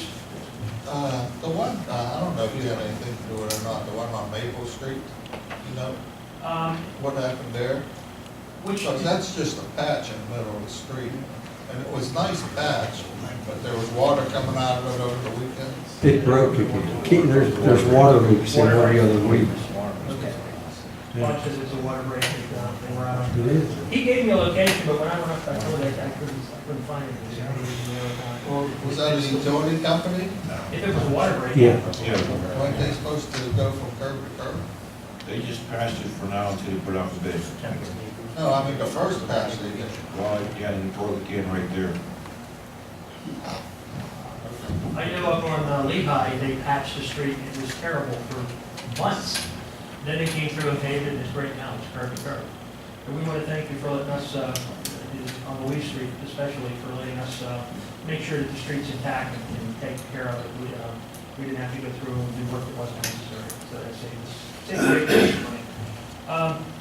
So all these are slated for either immediate work or some of this work is going to be done under the contract. We're going to have to accelerate it if it doesn't look like it can hold until September, October when we start the work. And then finally, the ones that haven't been camera yet, we have to get in there to find out what it is, and then they'll go out for work too, because they're all, a lot of these are emergency situations that have to be addressed quickly. And that's pretty much the extent of it. Questions? Okay, I got a question. Going up Whitaker Hill, Whitaker Hill. everybody throws all their junk out there, and it's a mess. Well, you reported to me a meeting about Vine Street. Somebody was dumping? No, that was some dirt. No, this is going up Whitaker Hill. When you're going up Whitaker Hill on both sides of the street, they throw their windy boxes out and everything else out there. It's a mess. How can you get it cleaned up? I don't know. Does that have anything to do with the sewer authority? That's a state. No, you're talking about rats. Okay, you're out of order. You don't know what to say. Thank you for your report. Does anyone on council have questions for Michael? No. Thank you for your report. Yeah, I got We're one. gonna move on to items for consideration. When are they going to do it? The items on consideration, you have there under section I'm 8. sure he knows about that. Number 1, motion to authorize the borough manager to prepare a request for proposals for comprehensive liability insurance plan. Motion by Mr. Shields, second by Mr. Engels. Any questions or comments on the motion? All those in favor of the motion signify by saying aye. Aye. All those opposed, no. The motion is unanimous. Number 2, motion to authorize the borough manager to advertise to amend parking ordinance in relation to the 8th and 9th Avenues in McClure and Dixon Street area of Munhall. Motion. Second. Any questions on the motion? Parking committee met twice, made recommendations. Those recommendations are going to be consolidated into changing some old ordinances and or abolishing ordinances so that we can advertise it and then hopefully be able to come back and pass a new parking ordinance. That would eliminate these ordinances on now. Potentially eliminate and or change. Pat? Questions for Greg. Greg, how long before we can start enforcing this? How long, what's the period after the advertising? Well, you want to give people a warning period, that's it, and because you're making changes, and you want to post it the best you can, people have to be made aware of these new parking changes, So after next meeting, I would say? Well, first of all, I'm not, this says an ordinance, I'm not sure how are they gonna be in the form of an ordinance or a resolution? It'll be in the form of an To ordinance. amend the existing ordinance. So if this is just to advertise, we'd have to do some research before we advertise it, of course. Okay, so first of all, we have to It's advertise, gonna be we a have to couple have months. an ordinance has to be adopted, and then we gotta post it, and then you wanna give people, a reasonable warning period, 30 days before you start citing them, because it's a new change, so. We have a meeting? Public hearing? Yeah, the public hearing type thing? We'll do it in conjunction with the council. We'll do that with the ordinance, but I mean, Yeah. are you talking about something before then? Have a public meeting, to have inputs, to see what the people down there. We can have input at a public hearing at the meeting when we go to pass the ordinance. There was nothing drastic there, it's just making it a lot more efficient. And one of the things that's gonna come about too is people that live there are gonna be able to get permits, and you're gonna have to give them time to come up and get permits to park in front of their house. Are we gonna change the street signs? Dixon Street, There Dixon Street's will spelled be wrong. street signs in conjunction Okay, with the because ordinance. Dixon Street's spelled wrong. Yeah. Just thought I'd let you know. There's still things over the lights too, but at least they're up there. But Dixon's spelled wrong. Is what Dixon's I'm trying spelled to- wrong? Yeah. That's been a perpetual problem. Make a note of that. We'll have to get that fixed. It's spelled wrong on here, or is it spelled wrong on the sign? Homestead sign and Munhall sign. Or two different signs. It's always been two different. Munhall, D-I-C-K-S-O-N. Well, why change it now? One's with an X, one's not. It's been that way for 35 years. One more year's not gonna kill us. So back to the motion. All those in favor of the motion signify by saying aye. Aye. All those opposed, the motion is unanimous. Number 3, motion to adopt resolution number 2014-02, requesting a community development block grant, year 41 grant, in the amount of $30,000 from the Allegheny County Department of Economic Development, and to designate Ann Lewis as the official to file this application from Munhall Borough. Do we have a motion? Motion. Motion by Mr. Bodine. Second, I will second. Comments and discussion on the motion?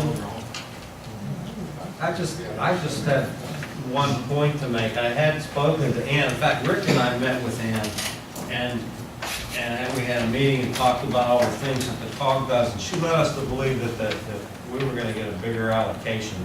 All seems to think I had my years confused, because I thought it She was thought 50. 50,000. Yeah, that's the number that I remember. Absolutely. I never remember putting an amount in there. I thought it was just, Not request. to confuse the issue, but the 50,000 is for what would be known as year 41, which is the year we're in right now. Right.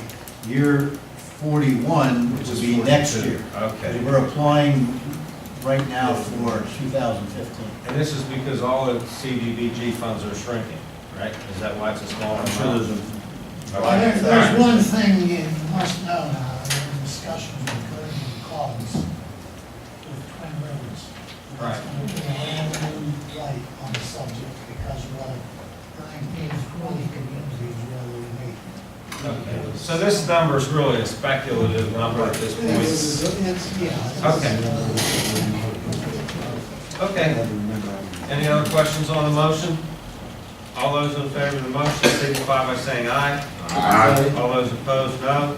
Motion's unanimous. Number four, motion to apply for an additional 20 LED streetlights from Duquesne Light Company in an amount of $109 per light.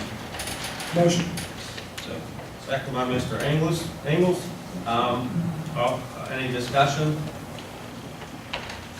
The payback on this is probably gonna be a year. That's what I'm expecting. So it's like a no-brainer not to do it. Okay, all those in favor of the motion signify by saying aye. Aye. All those opposed, no. Motion's unanimous. Motion to establish a light work policy for injured workers who qualify for same under a physician's care and direction, and as a means to control escalating workers' comp premium costs. Motion. Second by Mr. Ingles, second by Mr. Falls. Comments on the motion? Comment. Yes. Our workers' comp is spiraling out of control for years.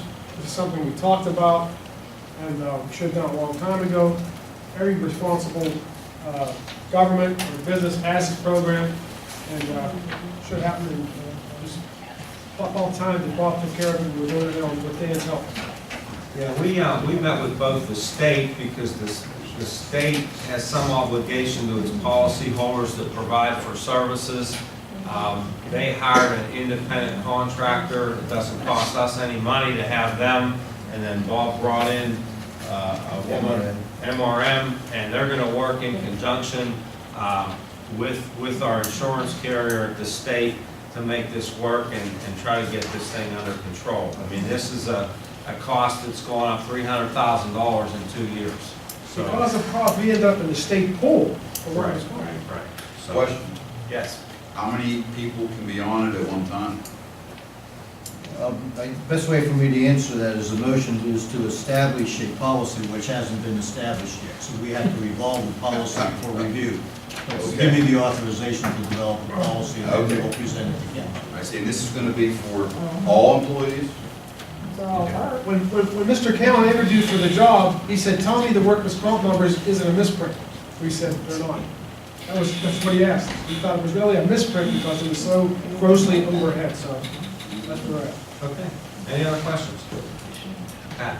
When do we anticipate this being implemented? What's that? When do we anticipate this being implemented? Oh, I think it's going to take several months before it can be implemented, and of course, we're going to have to also work with our bargaining units as well.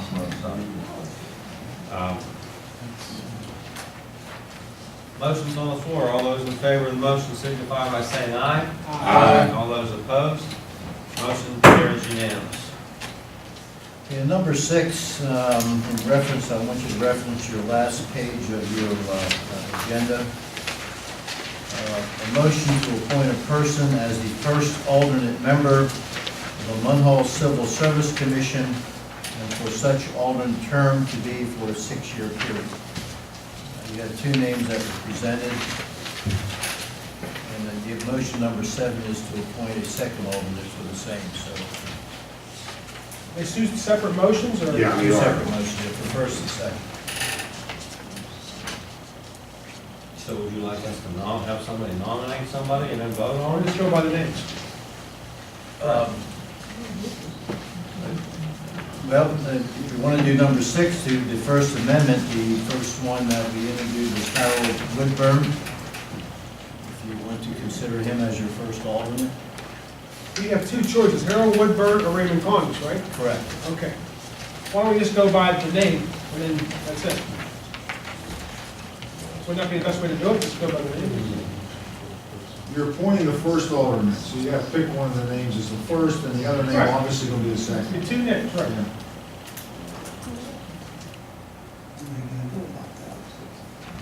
We need a motion? for Come on, this? guys, come We on. need a motion. Motion. We should have the name attached to the motion for the first alternate. We can't do it that. It's just motion and then roll call. Motion, have a roll call vote and you go by name. Somebody make a motion.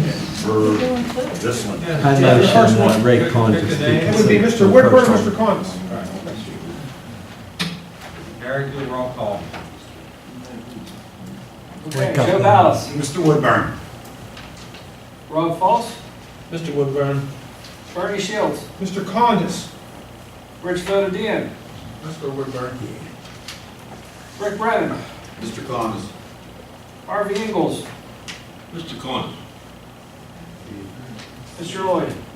Mr. Woodburn. Mr. Woodburn? We have 4 Mr. Woodburn. 4 Woodburn, 3 Connors. I'd like to make, can I make a motion to make Mr. Condis the second? Yes. I'll second that motion. Yes, all those in favor? Aye. All those opposed? It's unanimous. Okay, so let's get down to number 8. Again, I'll refer you to your last page of your handout. A motion to appoint a person as a member of the Munhall Municipal Sanitary Sewer Authority to occupy a vacant seat that expires on December 31st, 2014. So we would be appointing that person from now until the end of the year. At the end of the year, you decide to either reappoint or His application. he'd be up again. But you said a 3-year term. I thought these terms were all 5 years. Well, we don't even have to determine that now, because we're just filling the. Yeah, for the rest of this But I year. think we've been. I think they are 5-year terms, not 3. Okay. They were staggered first, so we wouldn't have to reappoint them. They were staggered initially, but But they then should after all they be were 5 5 years. years. After 5 years, we have. After 5 years. Is that right, Michael? Yeah, every 5 years, a new one's appointed in.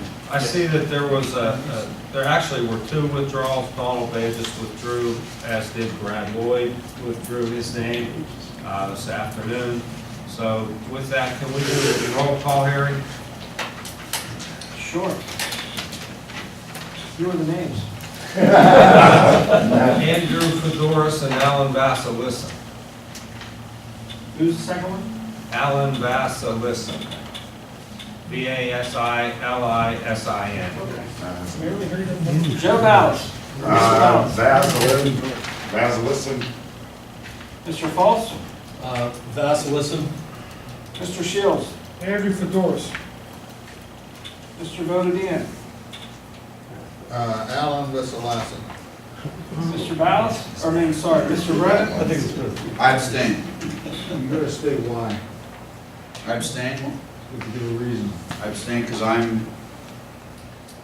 You do business. I do business with the sewer authority, and I do also do business with the engineering firm that does business with the sewer authority. So I feel it would be a conflict of interest for me to vote on this. I compliment you. Greg, do you want to, well, I know we're in the middle of the vote, but do you want to just, since this came up and we should have brought it up before we voted, your opinion on this? This is a matter that comes before the Pennsylvania Ethics Commission. Right, yeah, and the reason this is an issue, and I knew this may come up, is Mr. Brennan advised me and asked for my counsel, and I told him it was probably in his best interest to abstain. It's somewhat of a gray area. Any elected official is subject to the Ethics Act, the Pennsylvania Ethics Act, which is overseen and regulated by the Pennsylvania Ethics Commission. And the concern is that a member of public government may not vote on a matter that results in a pecuniary gain to himself or his family. And family is defined as spouse, children, parents, people of that nature. So the abstention by Mr. Brennan was appropriate, even though voting to put someone on the board isn't a vote to give him a contract to do work. It could be perceived that way, could indirectly lead to that. So therefore, I advised him, err on the side of caution, somewhat of a gray area, but it could be perceived that way. I think he should abstain to avoid any issue with the Ethics Commission. Obviously, he took my advice and he has to state on the record why he is abstaining. So that's the issue, that's what the law is, and that's how I advised him, and he followed that advice. And he should be complimented for that, too. Mr. Ingalls Andy Fedoris. and Mr. Lloyd. Andy Fedoris.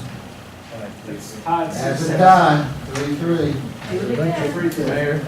I need to state on the record too, because with Mr. Lloyd, because my opinions need to be on the record about this as well. I was asked by Mr. Lloyd also whether there's a potential conflict of interest because Mr. Lloyd formerly had a business arrangement with the sewer authority, my understanding, which no longer exists. Correct. So that there was a prior situation where he had some insurance business with the authority that has been terminated before this vote, so no such relationship exists any longer. And I advised him because of that, that he was eligible to vote. And the reason I'm speaking up and saying that is because he asked me, I need to put my opinion on the record, because that serves as a protection for council members when they vote in that situation. So although a potential conflict did exist in the past, I would have advised him, the same as Mr. Brennan, it no longer exists, and I'm stating on the record my legal opinion that he may vote. So that should be in the public record, and that's why I objected to bringing that up. I'd like to ask a question. Why do we have interviews? That's the first time I've ever seen it, Rich. All the years I've been, we never interviewed those positions. I mean, everybody, I know there was a couple of people at the councilman at the interviews, and nobody else showed up. And, Hey, Rich, I find out about the interviews at 3 o'clock in the afternoon. well, I'm not saying that. That's the first time we I ever just had said, we had interviews, and everybody votes for who they want to anyway. So why have the interviews? Rich, last month, we had an executive session out there of personnel. It was all agreed upon. We come in here, and everybody changed their minds. So I don't know what to tell you. We had employment interviews. Council people Management sat in their room. recommended who you hire, and you didn't vote for who management said you should hire. So you're right. Why do we conduct interviews? That's small-time politics, Rich, that's it. You know, I didn't feel I needed You to gotta come get to the the right group interviews. I in. know all 6 of these individuals. Well, I know. Yeah, well, for too, divorce. but that's beside the point. I mean, Is that Have the you ever had dad? interviews for Is positions that like the this? dad? I never. Yeah. I'm glad we are. And I'm glad he divorce, wants I to know. know who we're gonna put on these committees. Because Much if somebody, better. I don't wanna appoint an idiot The to school the sewer council. So what's authority he committee. do They're for gonna you? spend $7 million. His old man was a wacko. I wanna know who we're Softball. putting on a committee. That's why we hold interviews. He used to come out and carry We on. don't follow the interviews, whoever the interviews, the best person on the interview. You always can. Oh, you set that precedent last month, didn't you? Basilisk is right there. Okay, well, that's your He opinion. used, with the girl, he used to come out and carry on. He wasn't here last month. Oh! Rich wasn't here last month. Okay. Whoa, whoa, whoa, whoa. Anyway. Hey, you got a time vote. Tie goes to you, Mayor. What's my choices, Mr. Chairman? Andy Fedorus. You have the right to break all ties, so you have the right to vote now. And let me think, if you can defer the vote on that, I'm trying, as I didn't anticipate this unfortunately, and I've certainly read that provision in the Borough Code before. I think you may have some time to consider that, but I can't recall exactly what the Borough Code says, if you have time to defer. Is that what it is? Number Probably 5 some days. period of time. I think that's correct, Mayor, and I'm sure you've read the Borough Code. Is he at the interviews? All right, I'll vote for my friend, Andy Fedorus. Just my 2 cents opinion, and that's 4-3, that's fine. But do either of those men have the skills that Mr. Terry needs? I sat in on an Listen to interview, his talk. and I feel both men have have the skills that Mr. Terry needs. That's all I I think they're both good men, and That's all I say, Motion to retain legal counsel for Munhall Civil Service Commission. We talked about this in executive session. It was a request made by the Civil Service Commission. Our solicitor agrees that we should provide that. We will do some advertising. This is a motion to authorize us to get them legal counsel. Actually, we talked about it in public, because Dawn asked. Second. We have a motion by Mr. Fall, second by Mr. Shields. All those in favor of the motion signify by saying aye. Aye. All those opposed, motion is unanimous. And lastly, number 10, motion to waive building permit fees for St. Teresa Church. Motion by Mr. Ingles, do we have a second? Second by Mr. Brennan. We've done this in the past for nonprofits in town. Any questions on the motion? What are Yeah, they do doing? they have a plan up there to do something? They're just fixing the roof on the school and Oh, okay. some small. The roof, that money that the bishop's given you, all that collection, that big collection, donated to the roof. I didn't give as much as you did. All those in favor of the motion signify by saying aye. Aye. All those opposed, no, it's unanimous. Number 11, motion to pay bills for the period June 18th, 2014 through July 15th, 2014. As in the profit and loss detail report summarized as follows. Administration, $59,705.50. Police, $16,905.91. Fire, $62,931.70. Health and sanitation, $24,021.99. Public Works, $55,774 even. Recreation, $6,979.01. Miscellaneous, $27,611.77 for a grand total of $253,929.88. Do we have a motion? Motion. Motion by Mr. Ballas, second by Mr. Bodadian. We do this every month. All those in favor of the motion signify by saying aye. Aye. All those opposed, no, it's unanimous. Number 12, motion to approve payroll for the period of June 20th, 2014 through July 17th, 2014 as follows. For the pay period of July 3rd, 2014, $119,853.67. July 17th, 2014, $109,341.67. For a total of $229,195.34. Do we have a motion? Motion. Motion by Mr. Ball, second by Mr. Inglis. All those in favor of the motion signify by saying aye. Aye. All those opposed, no, it's unanimous. Other items, does anyone have? any Yeah, other I've got items? some. Yes. I think, you got this letter here, and I got one at home too, and this is from Harry by the questionnaire that we're supposed to fill out. Correct. And, I don't think this is appropriate. I don't think that we should fill this form out.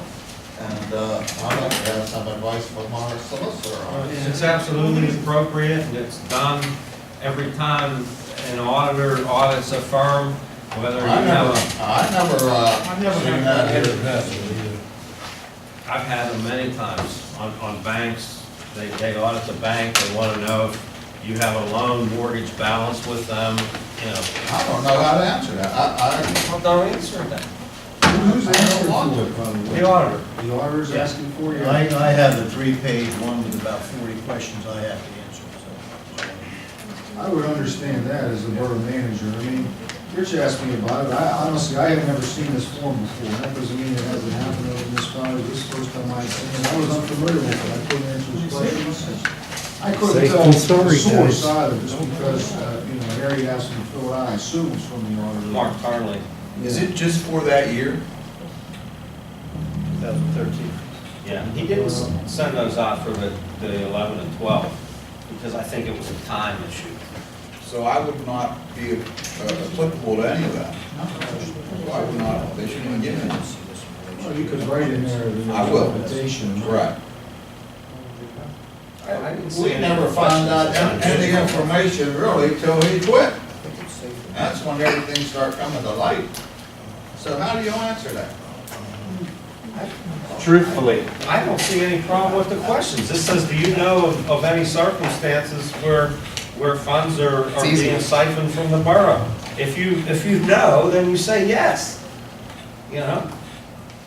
Do you know of any procedures that are faulty? We're talking about procedures that are happening right now. Yeah. Well, that's Well, what- no, yeah, we're in no. 2013. 13. If it's ongoing, you would report it. That's part of the auditor's job, when they give us a management letter, is to advise us on how I never got to. that before from an auditor. We weren't doing it. We weren't. I know, I'm thinking. How many years?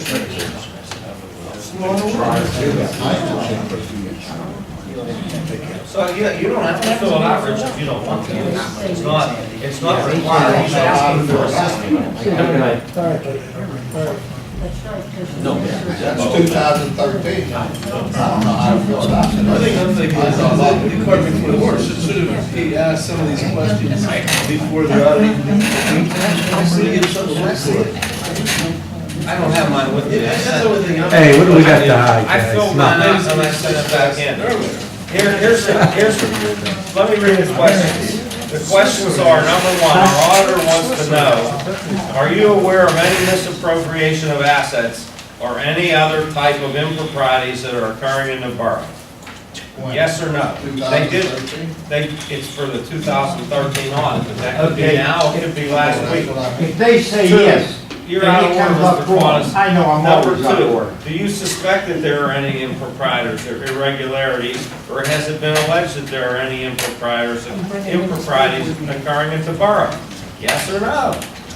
Three, in your opinion, what specific area of borough operations is most susceptible to possible improprieties or irregularities, if any?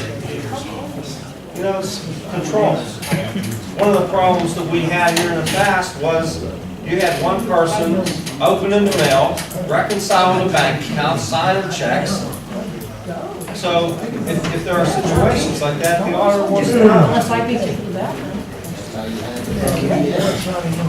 Four, do you have an active role in the oversight of the borough's processes for identifying and responding to fraud risks and of the controls established to mitigate those risks? And if so, how do you exercise such oversight activities?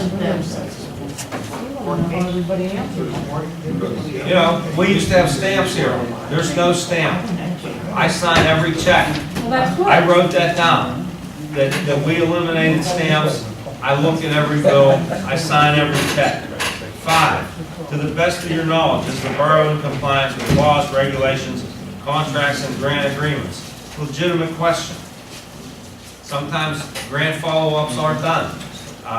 We had some issues with our pension plans that we had to address for the Auditor General's office. He wants to know if we're addressing them. So I find them just to be all legitimate questions. And Rich, thanks for bringing it up. I mean, you're not required to fill it out. I understand it, I just don't know, I don't know how to answer them. I don't either. As far as 2013. What was that word again? Just truthfully? Okay, anything else? Yeah, I went a few council meetings back, Chief Campbell, remember we talked about the handicap signs about Longfellow Drive, and you said for the board of directors to make a decision. Well, they met last night, they made a decision, they're satisfied with the number of handicap signs up there right now. So they more or less said they don't want to work. They run the property, the street, they don't need any more signs to be put in. Well, that's a recommendation, a request to council, it's always up to council, whether to grant more or put the cap on that. Council heard the request, now it's their call. Unless they give that discretion to you, I know there's been discussions, I don't know if they, I still, If we pave the streets, we maintain it, that's. well, I know, but this isn't, is council still handling the individual handicap parking request? We can make a motion right now to put a cap on any more handicap. Yes. You could do that, and then any more requests we get, you can say it's denied. Okay, I'll get you like this next month. Council We live right. I'd like to make a motion to. That's the Office and number. Hey, Mike. Right now, they got 18 down already. Handicap parking spaces permitted.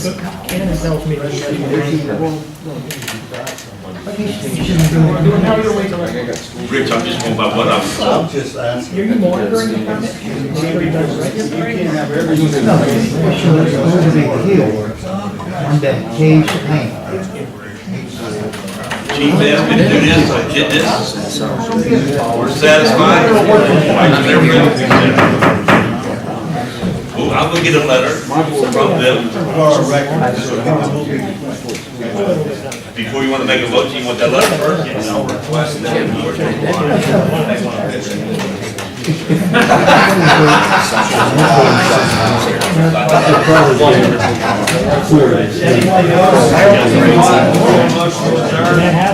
to adjourn. Second by Mr. Falk. We're all right, we're all right, we're all right.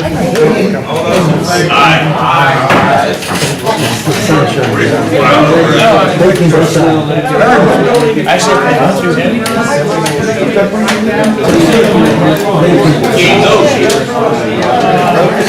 Because I was at last night every Tom, Dick, and Harry was there. You know, we was seeing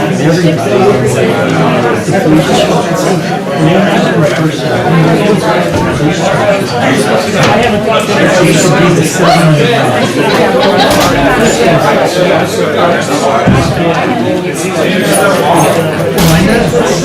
We should be ashamed of it.